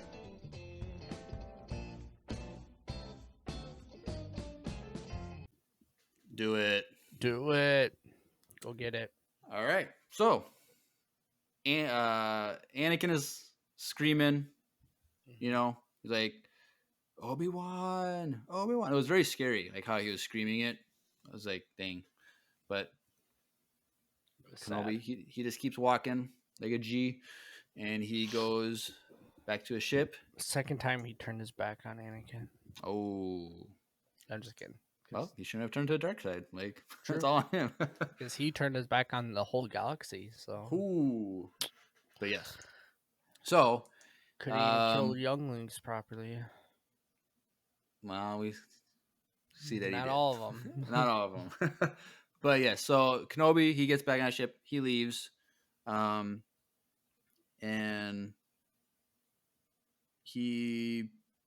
so at this point, he leaves. And then this is when Reva has her scene with Luke when she's about to kill him or wants to kill him. And Obi-Wan senses something is wrong, senses that Luke is in danger. So he punches it to hyperdrive, hyperspace, whatever. And it goes back to Tatooine, and Owen and Beru are yelling Luke's name out into the desert, trying to hear if he's screaming or asking for help or anything like that. Kenobi lands at the homestead, goes there directly, and then he says, Owen says Luke's missing, and Kenobi's all right, I'll go search the Dune Sea, which that's a lot of territory to Dune Sea. True. But so he starts going out there, but then Beru, focuses on her, and she's looking off in the distance, and she's like jarred and says like, Ben. And the camera goes, and you see a figure coming out from the dark, and it's clearly Reva holding Luke's body. And so, there are going to be people who say, well, obviously he's not dead. Like, this is a stupid scene. But you have to watch it from the perspective of Owen, Beru, and Kenobi. They don't know that he survives. Like, they think that he's dead. And, like, you can just feel like they're just at a loss, and they're terrified and worried, and they're about to, like, break out in tears or whatever. And so Reva comes, sets Luke down, and everyone's just watching. And then you see Luke turn his head, and Owen and Beru grab him and pick him up and leave. And so Reva's down on the ground on her knees, and Obi-Wan goes up to her, and she's in tears, and she's like, I couldn't do it. And she's like, I failed them. Vader killed them all, and I failed them, or something like that. Yeah.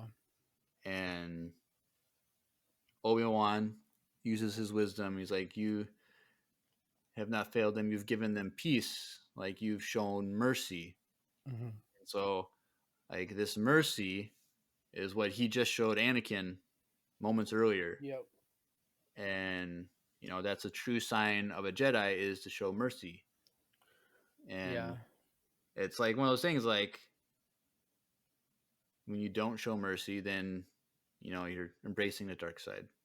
It's, Mace Windu, he wasn't going to show mercy on Palpatine. He was going to kill him. And look what happened to him. Like, he didn't turn to the dark side per se, but he went to some dark. He went to the line, and he was about to cross it, but Palpatine has unlimited power, so what can you do, right? But yes, so And Riva's like, did I become him? And he's like, because you show mercy, you haven't. Like, you've overcome and you've You honored. may cut off some poor people's hands for no reason, Yeah. and who So knows what to become the third sister.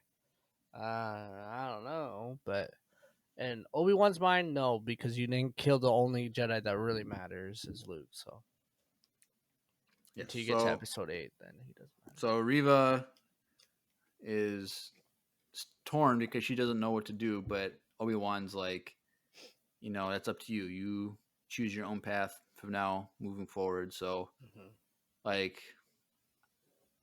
I didn't like that she survived. I honestly, when she pulled out her saber, I thought she was going to ignite it and fall on it.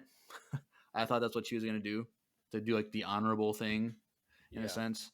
But she probably knew that getting a blade through your chest doesn't kill you. So what's the point of falling on your blade? She already fell on a blade earlier that day, so yeah. So obviously Disney has plans for this character in one way or another that takes place after this. So yeah. I don't know what that is. I don't think we're going to see it anytime soon. Like, I doubt we're going to see her in Andor. Like, that just wouldn't make sense. No, that'd be weird. But We could, but I'm sure she'll be in comics. I'm sure she'll be maybe in an animated show or a video game. Like, I wouldn't be surprised if Cal Kestis and her team up somehow. that'd be cool. Because I See, think... I could get behind that. Like, I could be behind it. Because I think Fallen Order Survivor, which is a sequel, takes place 5 years after the first one. So the first one was 5 years after Order 66, and the second one's 5 after. So it's literally the same time period. Yeah. So I think it's possible that they are going to have Reva in Jedi Survivor, which would be cool. Which I'd like. Like, it's it's a video game. Yes, it's canon, but like, you can do your own thing in a video game. Yeah. And it doesn't really matter. Even though it does, but it doesn't. So I liked the third sister's story in this show. I just don't care about having her more. Yeah, I feel the same. Like I liked her in the show. I thought she did well. I thought the character was cool. Do I want a show of that? I don't. And if I do get a show of that, I want it as her as a youngling, like younger, becoming the third sister or as a third sister. Like I would love to see it like in her struggle that she had the entire time trying to plot her plan to kill Vader. Why Vader is around. I think that would be a really cool show, but I feel like it would have to do a lot with the Inquisitors themselves. But them going around killing Jedi and stuff like that would be really cool. It'd be super dark, and I don't think Disney's ever gonna make like a dark show, maybe, unless it's like a Vader show. But Well, they finally started showing kids getting killed, so true. So I think they're gonna be flirting with that line a lot more. But I'm down to flirt. yes, flirt. so that is. So we still got more in the episode, but that's the end of the main two storylines: Reva's story and the Vader Kenobi story. And so after this scene on Tatooine, we go back to Mustafar. And from a far shot from Vader sitting on his throne, we see a hologram. I'm like, oh, this is Palpatine, definitely. And Vader's like, we send out probes to every system in range. Like, we're going to put all of our resources. Nothing is going to stop us. And then it goes to Palpatine. And he looked great. Dude, looks so good. This is definitely original trilogy looking Palpatine.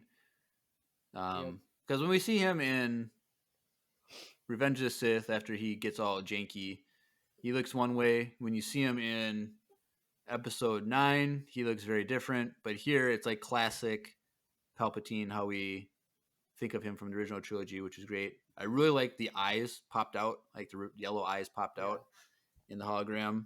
And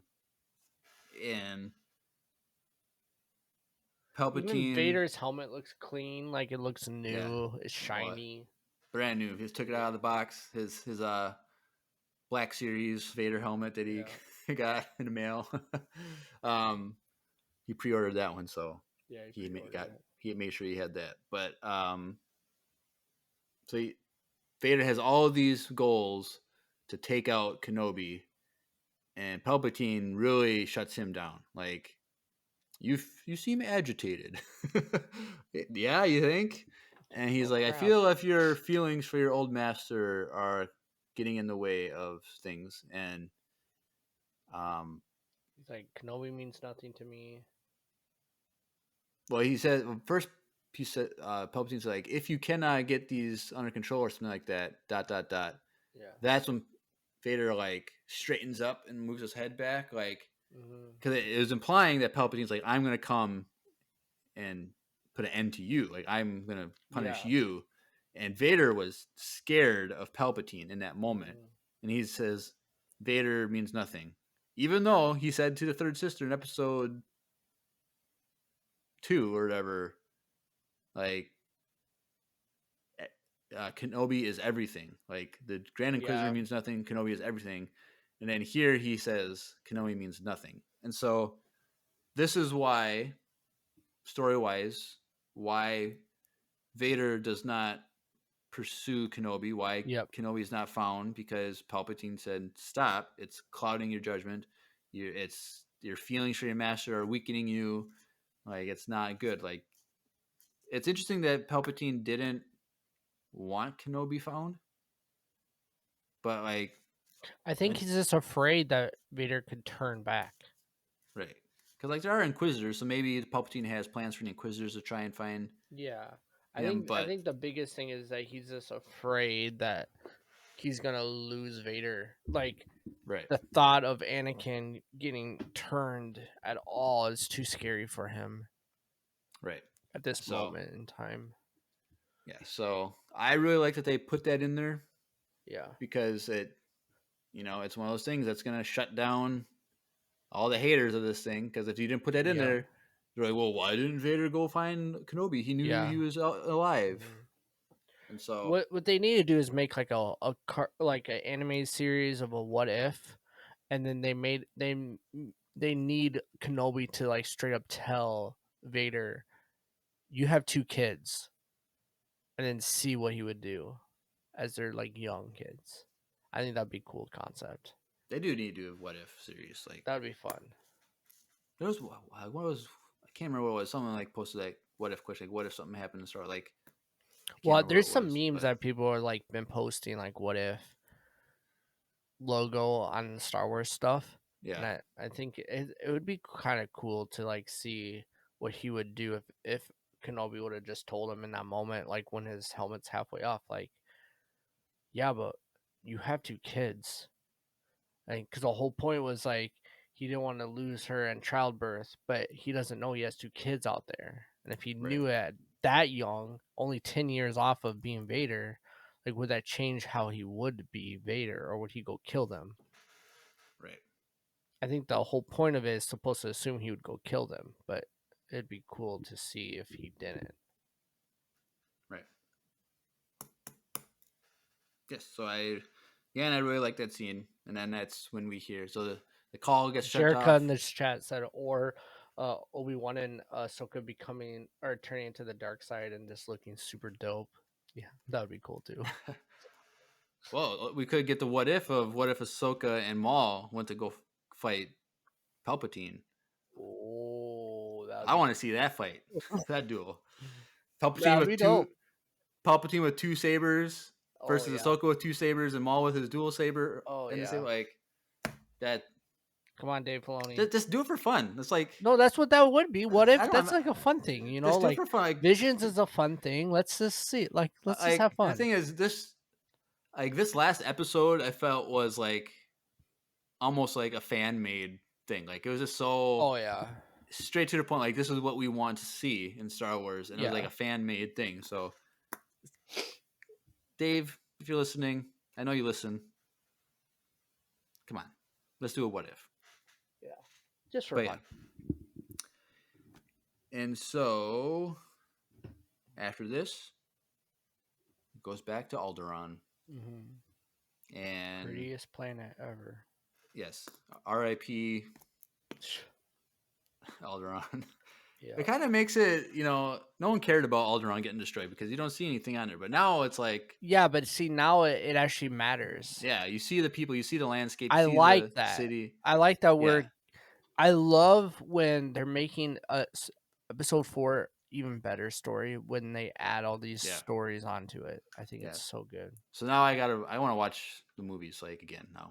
Because I haven't watched maybe like all of A New Hope, not just the last half. Yeah. Oh. Yeah, of course. Hate it. But yeah, so Leia is in her room dressing herself. Just like how we first saw her. On top, not all the way down. On top. But so like when we first get introduced to Leia, she has her decoy getting dressed. But here it's kind of the same thing where she's putting everything on herself, getting dressed, and she puts on the holster from Tala. She put on the gloves that Obi-Wan bought her that she wanted. She puts on these big boots, which I don't know. Boots didn't really mean anything to me. I don't know. Is that from like? It's just like leather. Like it's not. So I wasn't sure if that was a nod to something. I think it's in the sense it's like not classy. It's It's more outdoorsy look. Like but the thing is, she's able to like run around and be a rebel. Right.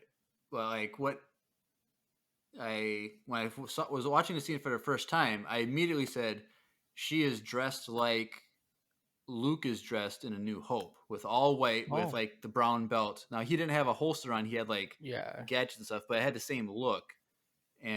But then at the end of this episode, when we see Luke again, he has that same white thing with the belt on. So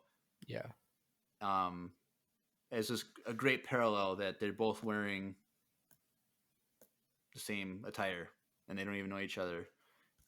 And like, sure, Leia has like the Versace rich outfit version and Lucas has some rags from the desert. But yes, I just like that they're paralleling that. Do you like that she was more happy to see Lola than Obi? That makes sense though. Like, it does because of her age and she's a kid. But she was like super emotional to see Obi-Wan, and then she saw Lola back and she's like, Lola though. Like that's what I want. Yeah, that is such a kid though. Like that. Yeah. So she was shocked to see Obi-Wan. But because it was a surprise, because obviously Bail knew that was him coming, but she was shocked, and then she was shocked to see. She was about to cry. See Lola. And she saw Lola, and then she wasn't. She was just too happy. Right, and so, now did you notice at the end when they're walking away that she has Lola in the holster? Yeah. That's so funny. I like that little detail. But yeah, so she goes to get Lola. Obi-Wan goes and talks to Bail, and I can never remember the mom's name. Briha? I think that is Briha or Briha. And Bail's like, thank you. We could never repay you. I saw this clip. There's this guy on YouTube, Bombastic. So he used to do like, you could submit your clips of like Battlefront clips, just funny, cool moments. And it's like I found him through that because I submitted some clips and got on some of his videos. But weird flex, but okay. Weird flex. But he just kind of now just does kind of like random little videos about Star Wars, just little small ones. And this one was like, "What do you mean? There's nothing you can do? Give him some food.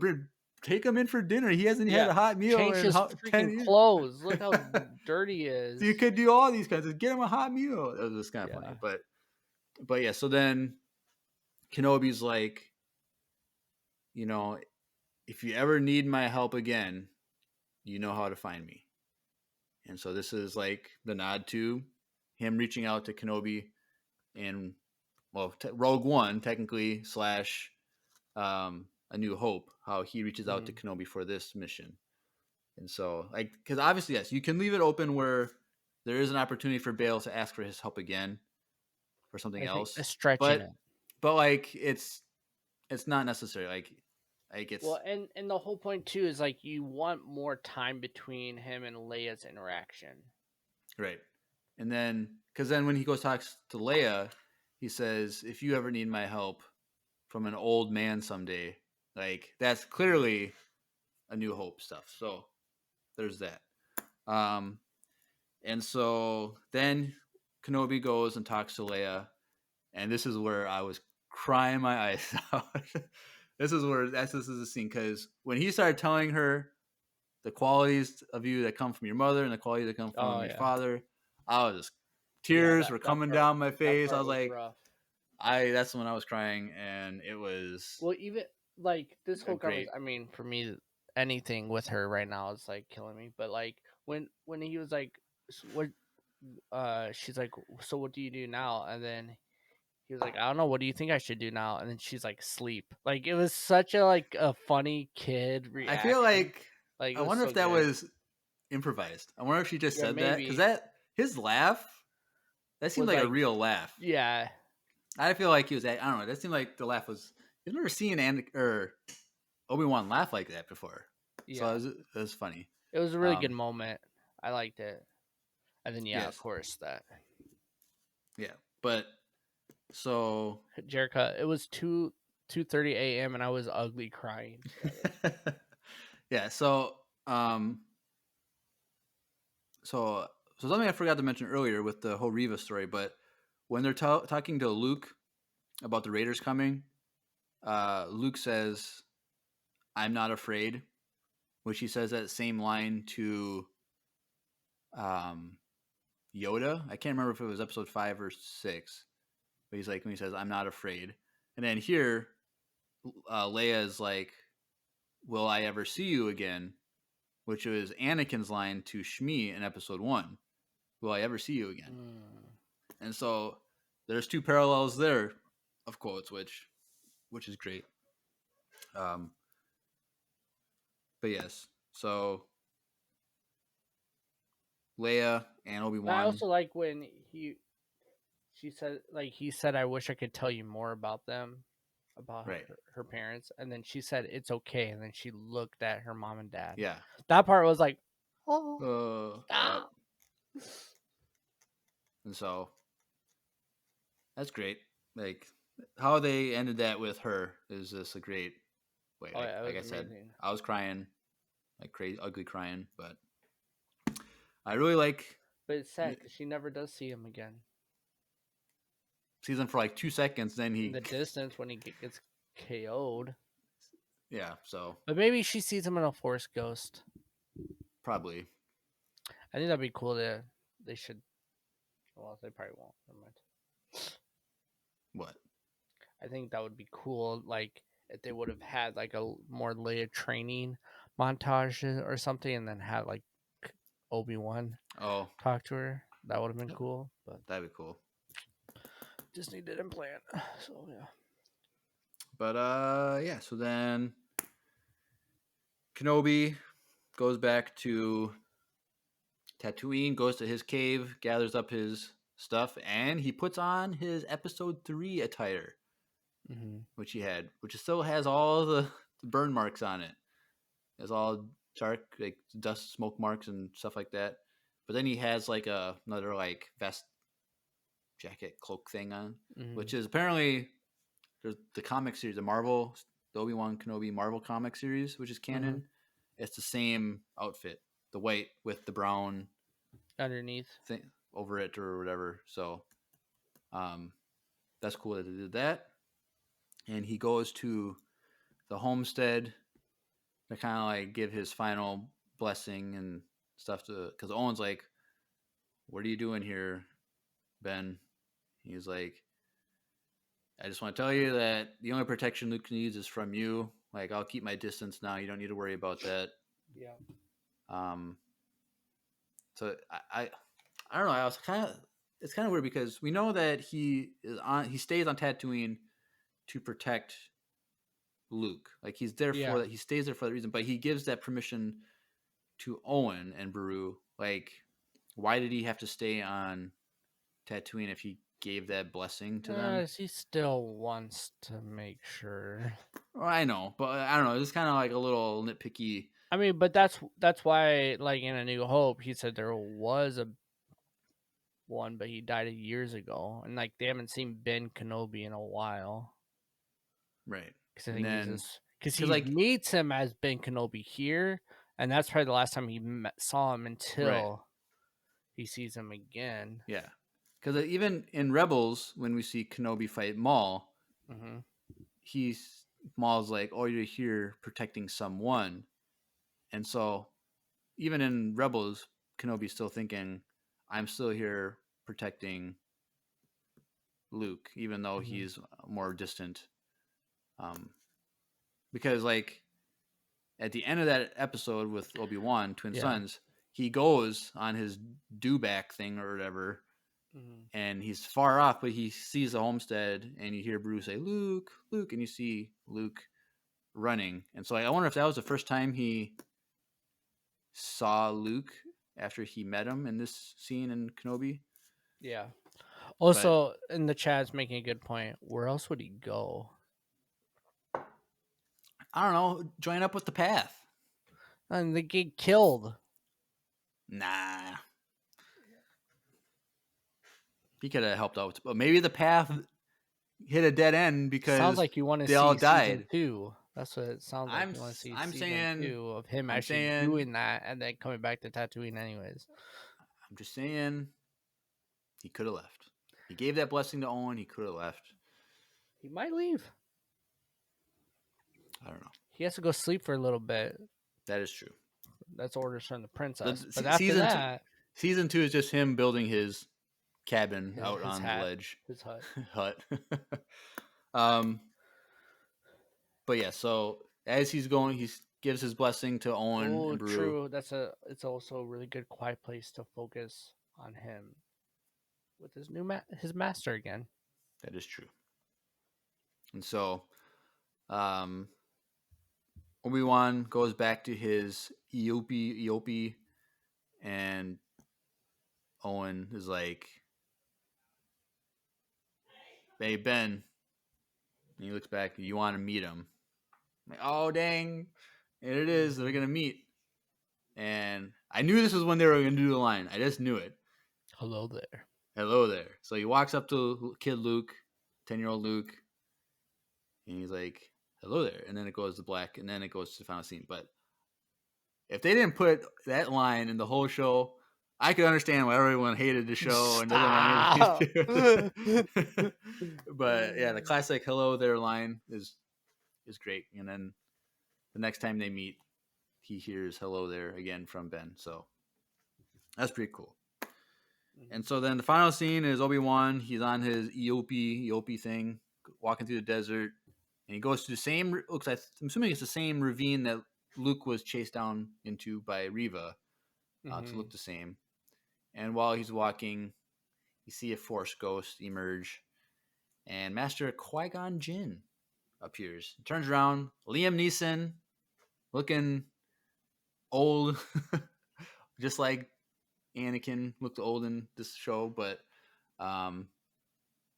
he's like, Obi-Wan, he's like, Master Qui-Gon, I've been looking for you for all these years. Like, I've always been here, but now you're finally ready. So, like, when you know, Kenobi apologized to Anakin for everything, I think that like that was when he finally let go of Anakin, and that attachment in a sense, and that allowed him to be free from that baggage, and so then he was more able to then commune with. So he spent 10 years trying to contact him, and it never happened. That's what it seems like. Yeah, but Yoda was supposed to have more training for him. So like, does the training not start until now? Maybe that's what the thing is. Season 2, he's Yoda, Obi-Wan, floating more rocks. He's good at the rock stuff, man. And Qui-Gon Jinn show. That's a crazy show right there. Yeah, have to fight monsters on Dagobah. There's always monsters on Tatooine we haven't found. So we got to see, because I wonder what would Obi-Wan experience going into the cave thing on Dagobah. because Yoda had to go through that in Clone Wars on Dagobah. Luke had to go through that and face Vader in a sense. And then I wonder what Obi-Wan would fight, because now he has his baggage is gone. True. But I don't know. But that's the end of the show. All done. Yeah. No mas. It's over. No mid credit scene, no end credit scene. I Show didn't is even done. check, honestly. I didn't even check for an end credit scene. Did you? What if I just started talking about, and then we get to the end credit scene? Would you Dude, be I would freaking have out? freaked out. Did you really check though? I didn't. I check. always check I didn't. everything on Marvel shows and Star Wars shows. I always skim through That would the, have been the absolute worst watch party of all time if I missed like the because biggest you're ending. too sick to like realize I was too like sick to wait 4 more minutes for the credits to end, and I just ended it. And then I didn't even. Good lord, I'm so glad that it wasn't a. Oh gosh, it was like Vader or something, or Yep. So this show was amazing. Like it's it's the whole time we're trying to think, making sure that this fits in the canon, doesn't contradict anything. I think they did a very good job on doing that. me It still too. opens. There's still loose ends, open ends of like how things work, but like it's nothing contradicts. It just complements things, Mm, and they left it in such a way where they can expand upon these storylines if they want to. So yep. I think it's a pretty much perfect show. But I was asking myself, how do I feel about this show compared to like Mando? Like I don't know how to compare them. Like which one do I like It's more? different I know it's so hard, but like because like Mando is so much like just character developing and like change and like learning about everything and the planets and stuff like that. This is like it's that, but then it's also like it's making sure that everything is canon and it's building on a story that we already know. The characters we know they're not gonna die. Like it's a little different feel and it's it all aligns, but this for some reason feels like it's very important. right, yeah, It just add feels it feels more canon, even though it's all canon, but it just has this like niche role that like I think it's just generations of us wanting this. So it right. has a lot of pressure. So it's at a higher standpoint, but it's a little different to critic. I think it for sure it's the best show that Disney has put out. I think Mando won season 2 and season 2.5 with the Book of Boba stuff is really good, but like this is like compared to the Boba Fett show, I mean, it's not even Yeah, in the same I conversation. yeah, like you said, like this is more meaningful to Star Wars. Yeah, I feel like that's you're correct in saying that, because yeah, like it adds to a story that we already know. Whereas Mando, like yes, it adds to the story, but it's like a side thing where it just takes place after this main story that we know, and it's just there, and it has references and has characters that are part of the original trilogy type stuff or references and stuff. But like, yeah, it's just an extra spin-off in a sense. Whereas Kenobi, it's adds so much more. It adds more context. It makes us understand Star Wars better, and I think that this show like will go down as, and like years down the road, it's going to be considered a work of art that hopefully will bring some people back that were hating on it. Like people were hating on the prequels back in the day, but now people are going to yeah. love them. No, yeah. I feel like this is going to be the same thing in a few years when people are going to I don't. realize the People are artistic trying to value of this. hate this too much. I think they're trying too hard. Like I said, go watch 8 and then come have a conversation with me about hating Star Wars because like it's so good, and it does line up A New Hope, and it makes A New Hope even deeper with the whole Leia development. Like the Leia development of a character that we love, that we got casted a new version of her that everyone did not want, but it's a version of her that's so young that we're okay with it, and it still develops her character so much. I think is beautiful in itself. That's not even talking about Vader and Kenobi's development, and like that whole thing is amazing as well, and the fight scene and all that stuff is good. But just Leia alone is amazing. So I don't know, She needs her own show. dude. Yeah, I would watch it. Teenage Leia, like, Yeah, wait a couple years when she's actually older. because the thing is, so in A New Hope, like Leia said when she gets face to face with Vader, she's like, "I thought I recognized your foul stench" or something like that. Like she never met Vader or saw Vader in the show, Mm-hmm. and knows that that's Vader when they get introduced. So it's like, does she have interaction with Vader at some point before A New Hope? Because like she knows, but when she meets him, she knows who he is and knows, like, recognizes him in a sense. So it's like, I wonder if that is something that happened where they saw each other, or whether even it's just like a video of they saw a hologram of Vader or something where she would recognize him. But Yeah. like, I don't know. I want to see her becoming a politician early on, like those early teenage years, because she's 19 in A New Hope, and so you have 9 years of, like, I don't know, the girl Vivian, the actress. I don't know how old she is exactly, Mm-hmm. but if she's like 12 now or something like that, she's probably just a little bit older than 10. But if she's 12, like in 3 years when she's like 15, doing a show, like that'd be great. Like be around the time of Rebels, her doing some stuff. It'd be cool going on missions and stuff Mm-hmm. with her. But I don't know, that Vivian girl, her life is made now. like Yeah. like hands down, she's gonna have like a huge career. Yeah, it'd be cool. But yeah. So anything else about the show? I know we could Oh, I mean, we could deep be dive here all day. we could deep dive in this even more about all the things, but like I love Yep. this show so much. So So honestly, 1,000 out of 10. Andrew, the chat was literally just saying they miss him. Andrew literally texted me at the end of this too, and he said that it was like 1,000 out of 10 for him too. So that's Andrew's hot take right there. He loved it. So yeah, I don't know. I liked it. I think the haters need to stop and just let Disney do their thing, and until something's ridiculously wrong in canon, then we can have a conversation. oh, they killed the Grand Inquisitor. Yeah, Bro, yeah, Canada. exactly. So many people freaked out about that. Exactly. It's like, geez, just wait, Right. just wait, and then come back at the last episode. But and then Right. we'll have a conversation. But All right. Well, that's it for the episode. should we announce what we're doing next week? Yes. So next week, in like Tuesday the 28th. Yes. So And, before yeah, this, it's like a few days from now. yeah, because we're late. But yes. So before the Kenobi series came out, people in the Discord wanted us to do a top 5 Obi-Wan Kenobi moments type thing. Mm-hmm. And I was like, I don't want to do that because I feel like there's going to be great stuff that we would want in our list for top 5s after the show.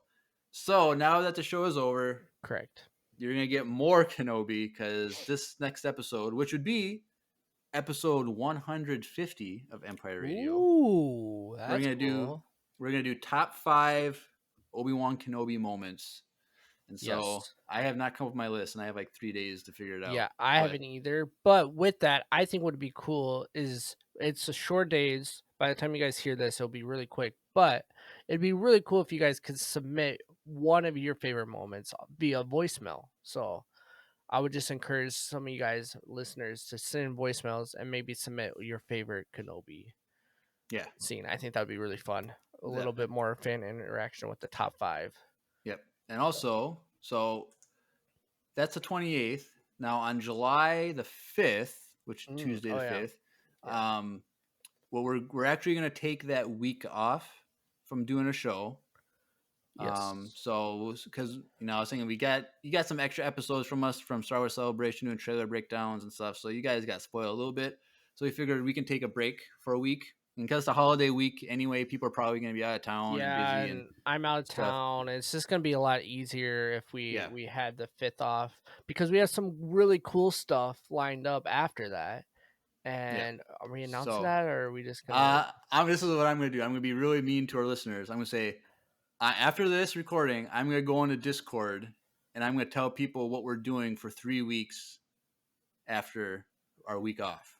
So if you want to Ooh. have a sneak peek on There what you we're doing go. on July 12th, or actually, I should say it's the 12th, and then Yeah. Sunday the 17th, where you have to Ooh, schedule yes. for that Sunday, and then to the 26th, Mhm. we have some special stuff, and then moving forward will be something else, and then we'll be also in August doing a Star Wars Legos summer vacation movie discussion review. Yeah, because that movie will But come out.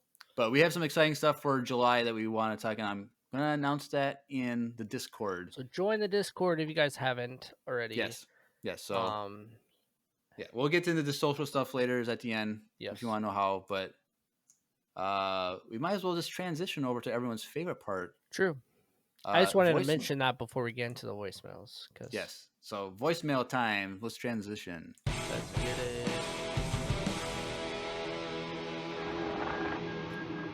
It's voicemail time. All right. So we have 1, 2, 3, 4, 5, 6, 7, 8, 9 voicemails. So these first 4 is from Coldest, who I think the last week or last 2 weeks or something, I can't remember. He sent in some voicemails. So he sent in 4 of them actually. Oh wow. So let's listen to these. And I listened to these like a week ago, so like I can't even remember what half these voicemails are. Oh, 'cause so we're it's like late. new to you. So let's listen to the first one from Coldest. Master Skywalker, do you want to hear a poem? Roses are red, violets are blue. Master Skywalker, there's too many of us. What are you going to do? Oh heck no. Oh yeah, I forgot about that one. So yes, a little poem from Anakin Skywalker, Alright. and Padawans outnumber him and take him on. So yes, that's a funny little poem that he could always bring out for a joke. All right, Coldest, number 2. Hello, Empire Radio. I'm going to be doing a trivia every week that's going to steadily get harder, so Oh you god. hopefully won't have any trouble with the first 3 to 4. I say hopefully because you never know. I'm not going to get into that. So, what character corresponds with the numbers CT7567? You don't need good luck. May the fourth be with you. Drew, I think I know. Drew, do you know? What? Wait, what? Can you tell? CT, whatever he said. That doesn't help me at all. You want to listen to it again? It was 7567. Yes. Do you know who that is? It's Rex. It is Rex, I believe. Oh, okay. Yeah. So, I see. Did I read that? Maybe, but Oh gosh. So that one. So I knew that one, and the only other one I know is CT5555. That's 5s. Oh, so that's 5. Yeah. that's the only other ones I know. So, Okay. so that was an next easy trivia. one for us. Is there more in this episode? No. Okay, so next week if he sends another trivia, wait until after we say it before you throw it in the chat, because I may have or may not have cheated. But Way to go! I didn't cheat. I also couldn't barely hear it in my defense, but okay. But I never looked it up. I just heard it, the voicemail, and then I was like, okay, I can't look it up because that's cheating. But I'm pretty sure that was Rex. So They're saying it's Rex. So all right. So Coldest, number 3. No, Anakin, you can't marry Senator Amidala. Attachments are forbidden in Jedi Order. I'm sorry, Master Windu. I couldn't help but notice.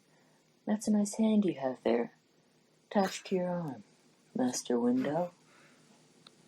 And the Jedi Order forbids attachments, doesn't it?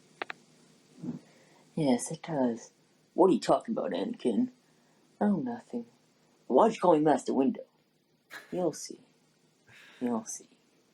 Master Windu. Oh gosh. Master Window.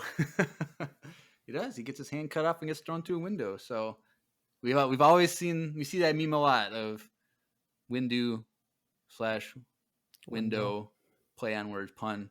But yes, that's a funny. Do you think that was intentional from the beginning? Like No. when he made Well, that maybe. character Windu, he's gonna get thrown out a window. Do you think that was intentional? That'd be funny if that was. If not, George should just come out and say that anyways, just for fun. George, if you're listening, send us a voicemail next week confirming Yeah. whether or not you planned that Please, ahead of time or not. George, and not some fan George. I mean the real George. Real George, please. Thank you. Will the real George please stand up? There you go. Coldest, number 4. Hemp Radio, that's right. After 3 to 4 voicemails of me just doing skits, I finally have a question. My question is, what is the most underrated Clone Legion? You can't say the 501st, but other than that, it's all fair game. So, I personally think it's a tie between the 212th and the 187th, more commonly known as Mace Windu Troopers, the purple dudes. That's what I call them. So what is your opinion on the most underrated Clone Legion? Thank you, and may the Force be with you, always. This is a hard one because I never really looked into all the clone legions because Yeah, I need to do that. I feel like that'd be. yeah, because we something did to do dive into. we did do a top 5 favorite trooper class type Yeah, like, last fall or something like that. So you'll probably get some answers in there because Andrew was in that one, so he had some answers too. So I really like Wolfpack is cool. the Wolfpack. I was gonna say those are like gray and white. Yeah, I would say that's probably my favorite. So those like led besides by the Ahsoka 501st is my absolute favorite, right? For sure. Because that'll be Plo Koon, right? He led the gray and white. So Wolfpack was just one small little group within that bigger group, but so probably them. Those are great, and then yeah. Other than that, like, I don't really the clone legions and stuff are hard for me to really think because they're all. I know clones are all individuals, but they're all the same to me. So that's our answer. We're gonna go with the Wolfpack group. All right, thank you, Coldest, for your 4 voicemails, and we look forward to your next trivia question. All right, looks like we got 2 now from Lucy. So let's listen to number 1. Hi everyone, it's Lucy, obviously, and I need some help, or specifically your suggestions and ideas. I've gotten a lot of feedback that people liked my fanfiction reading episode on my podcast, so I'm going to start writing my next one so I can release it sometime in July if all goes smoothly. Oh, wow. The thing is, I need a topic, or a situation, or even just a prompt, like a piece of dialogue to create a story around. I have no preference. So if any of you have had an incredible story idea bouncing around your head for days, or if you could think of one now, please let me know and I will do my best to make that happen. If you have multiple ideas, even better. I can stock up on prompts and have every other episode fanfiction readings if we get enough and I can write quickly enough. Also, for my very quick, very random question this week, pancakes or waffles, and what do you put on them? Oh, gosh. Thanks for all your help, and may the Force be with you. I feel like this question comes up like every couple of months in the Discord. Really? It's usually me that asks it. So oh, okay. There's my favorite streamer, gaming streamer. Shout out to Tim the Tap Man. He's not always appropriate, so view cautionly. But he lives on waffles, and he like made a song about it. Like he loves this topic, and so when this came up, I was just like, okay, well. So what do you choose, Drew? What is your pancake or waffle decision? And I guess I'm gonna take a liberty and throw in French toast. Ooh, Where does that shouldn't fall have in? done that. French toast over all of those. I think French toast is my favorite. French toast is your number 1. What's your number 2? Waffles or pancakes? So hard. These are plain, right? They're not like blueberry pancakes. She says, and what do you put on them? So I guess like if you make blueberry, that's part of being on them. Like, There's how do you something prepare about your... hot blueberries and a blueberry pancake, dude, that like it's so good. But I'm gonna say waffles because when you get the syrup inside those holes, and there's something about going to a hotel as a kid when Oh, classic, and you have the I waffle gotta maker. I gotta buy one of those. Dude, there was something about that as a kid that's so nostalgia for me. So, yeah, waffles. I'll go. I'm gonna lean to waffles. Yeah, I would. Waffles is my number one. Then French toast, then pancakes. I think Mhm. pancakes are overrated. Plus, I am I love terrible. pancakes though. I am terrible at making pancakes. I love I pancakes. Don't get me wrong, but I if I think could make pancakes, I might eat them more often. But dude, I they're not can't. hard. Just cook I them on when I was medium. when I was a kid, I could make pancakes the best, perfect, like Mm. perfectly golden brown, like perfect every time. And now when I try and make them, maybe it's because I have a gas stove and I can't, You mean electric? or sorry, an electric glass top, and I can't do the heat correct on that ever for anything. But I can't. They always stick. It just sticks on the pan, and I Yeah. can't. I can't. Just I buy don't a know. waffle maker and then you don't. Well, but that's why number one is waffles because I do have a waffle maker, Oh, which I always use. Not always use. Maybe but like you want to get the one that like you the turn. hotel ones. Like Yeah, that's those are just so because dope. the one that I have sucks because like you put the batter in, you turn it, and it's like when it turns green, it's when it's done. But when it turns green, it turns the heat off, Oh yeah, yeah. so you can't like leave it in there to get extra crispy. It just Mm. starts steaming it, and then it gets wet. Like it's kind of like moist. It's like a pancake then. Yeah, Like you want it to get a be little bit more crispy, crispy. and so I should look I into what I those love French those toast. But professional have waffle you ever makers. ate at what's it called? Probably not. Pancake House? International House of Pancakes. No, not IHOP. Pancake House. Never heard of it. It's like in Roseville. There's like one, but dude, they make this. I had it like the day after Stephanie's grandma's funeral, but they make uh apple pancakes, and it's like sliced cinnamon apples on top. It's pretty much like an apple pie essentially, but it's a pancake, and it's like thick, dude. It's like this, and it was like a giant. It's amazing, bro. I should take you there one time. I think you would love it. Maybe. I feel So like when you do waffles, do you make sure syrup goes in every little I don't square? know, but I do that. my thing is like I do a lot of peanut butter and then Oh yeah, because she also that's what you put on them. So I yeah, usually just peanut do butter everything, bro. I just do syrup.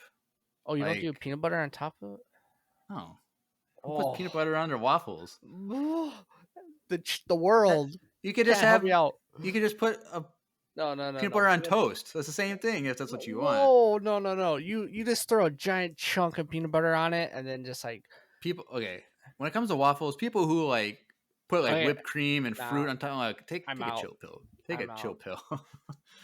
But No, I'm the same. Like all whipped cream and stuff. Like even on pancakes now. If I want anything on my pancakes, it has to just be like blueberry pancakes. I'm not even chocolate pancake. chocolate No, chip, yeah. no. You ever do make banana pancakes where you just mix in a banana in the Banana batter? and peanut butter on top of All that. right, next question. Thanks you for the first question, Lucy. Oh wait, we got a fan fiction. That's we almost forgot. We have to Oh, give yeah. suggestions about fan fiction. What The only thing I can think of is literally what we were talking about. like a what if? Yeah. That'd be Either cool. that or she could do like a fan fiction Riva as a Padawan, how she survived. That'd be cool. That'd be cool. So some people were thinking. Now it wouldn't make sense with what was said in the show, but some people think Grogu found her and healed her. Oh god. But the whole point is her rage, which kept her alive. So Yeah, that wouldn't work. I would have been really mad if Grogu showed up in this finale. Oh yeah, And you would killed have. her. Oh, I would have flipped my You would table. have quit.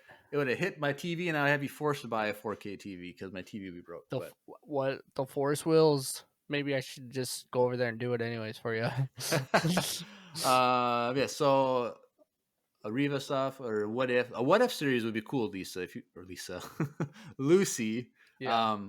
that'd be cool. Just pick some random thing like what if, Anakin didn't lose all of his arms to get burned. Like he would have been more powerful than Palpatine would have been taken over. Like or like anything like if he didn't turn to the dark side, or if Padme did this or that. Like that'd be all cool. What if stories?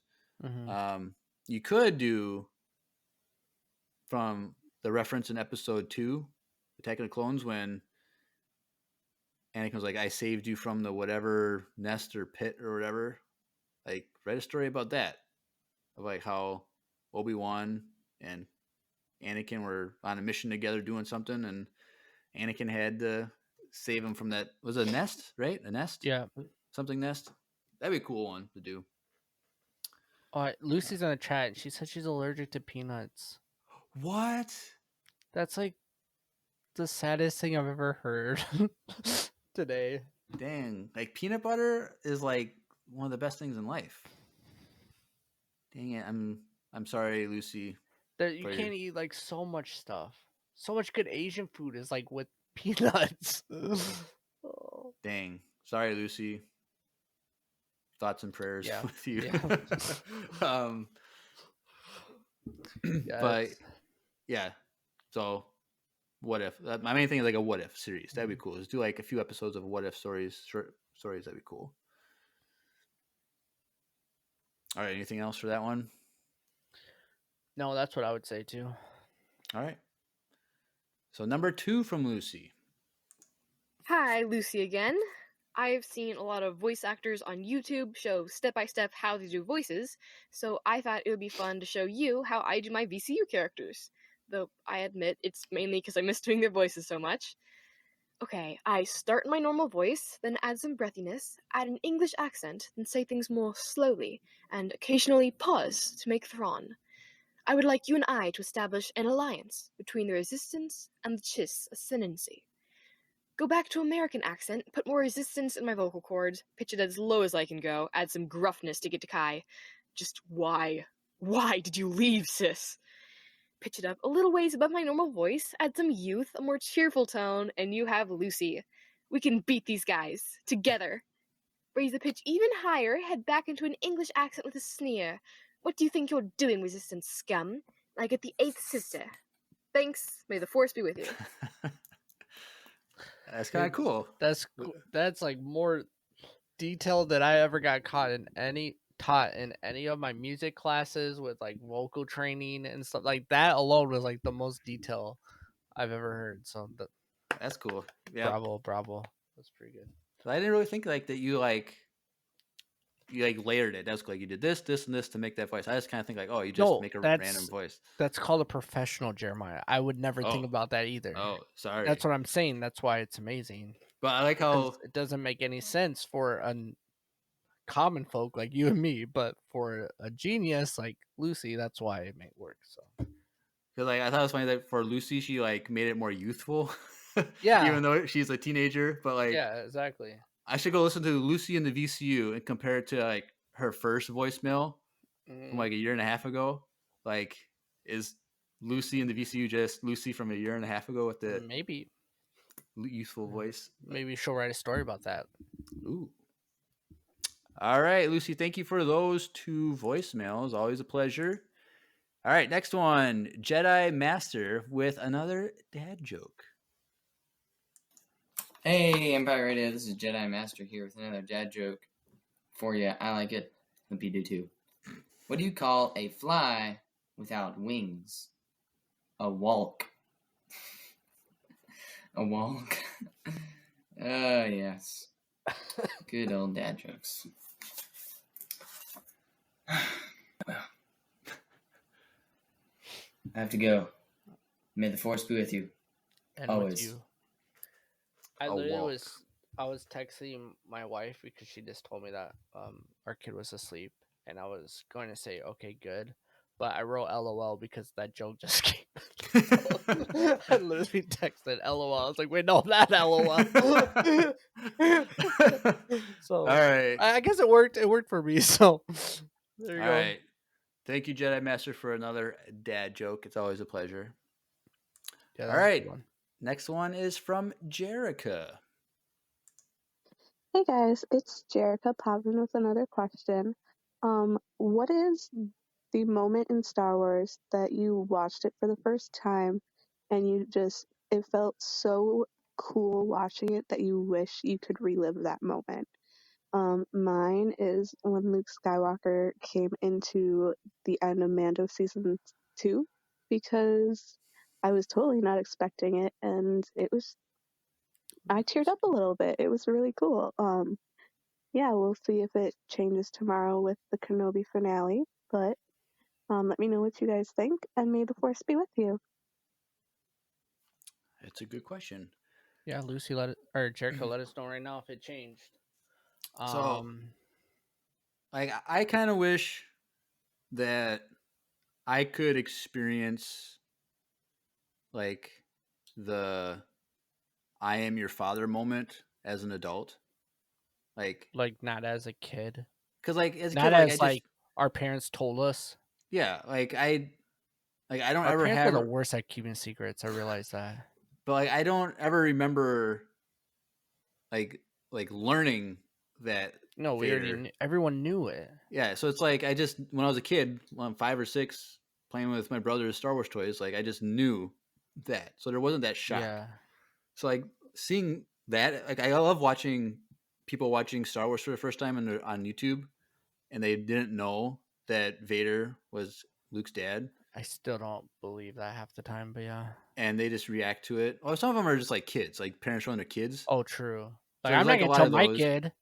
I'm not gonna tell Miles when he's old enough to understand what Star Wars is, and we're gonna sit down and watch all the movies, and he's gonna probably fight me through some of them because his attention span is probably all over the place.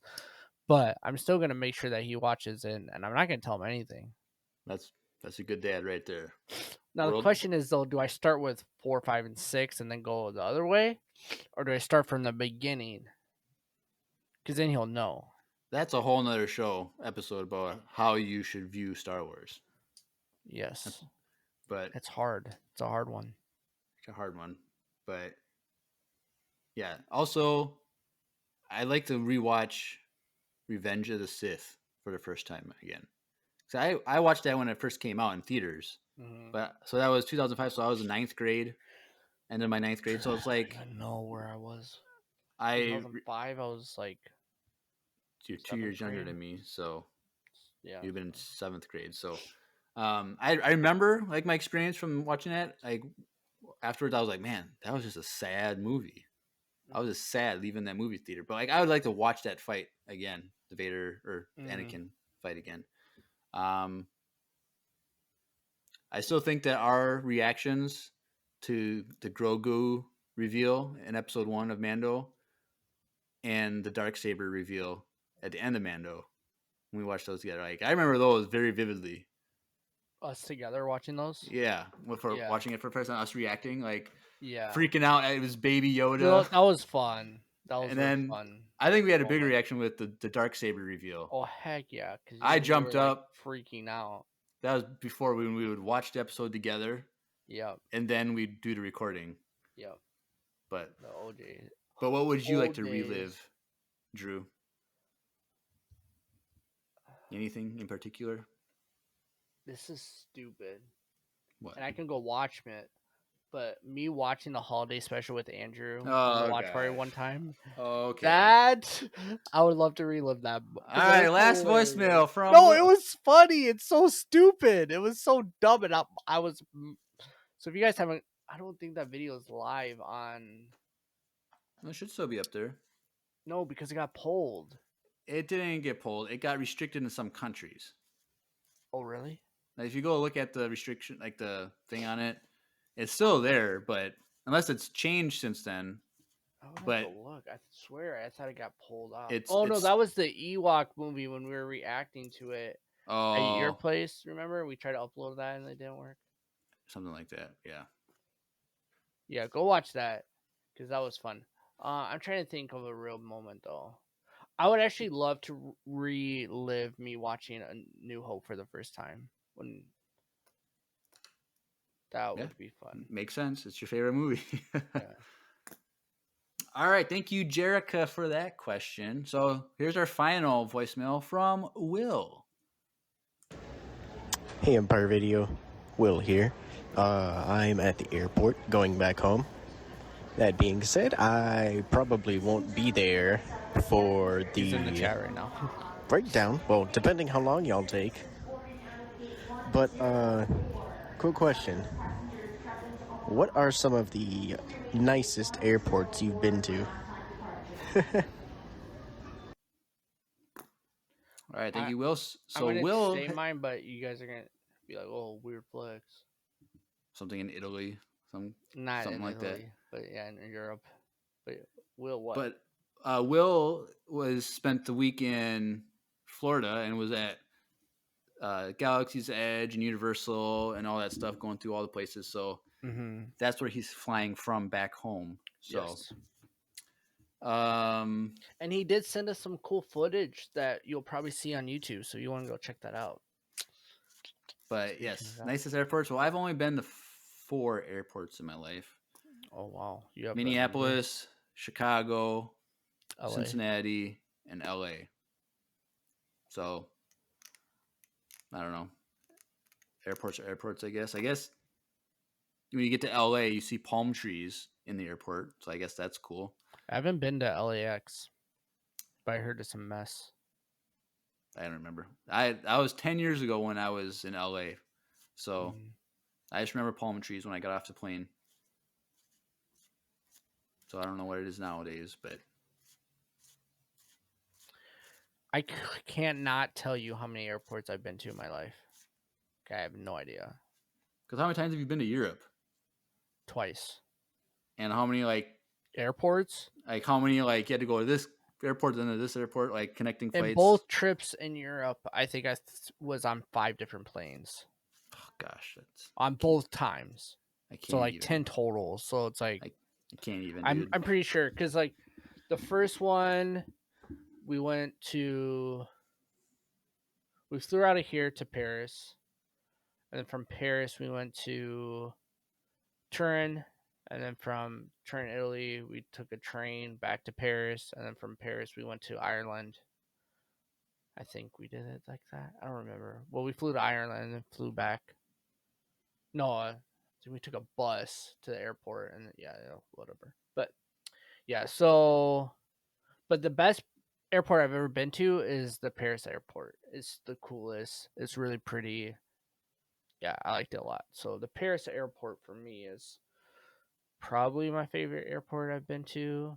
Weird flex, but okay. Yes, I know it is weird flex, but in the States though,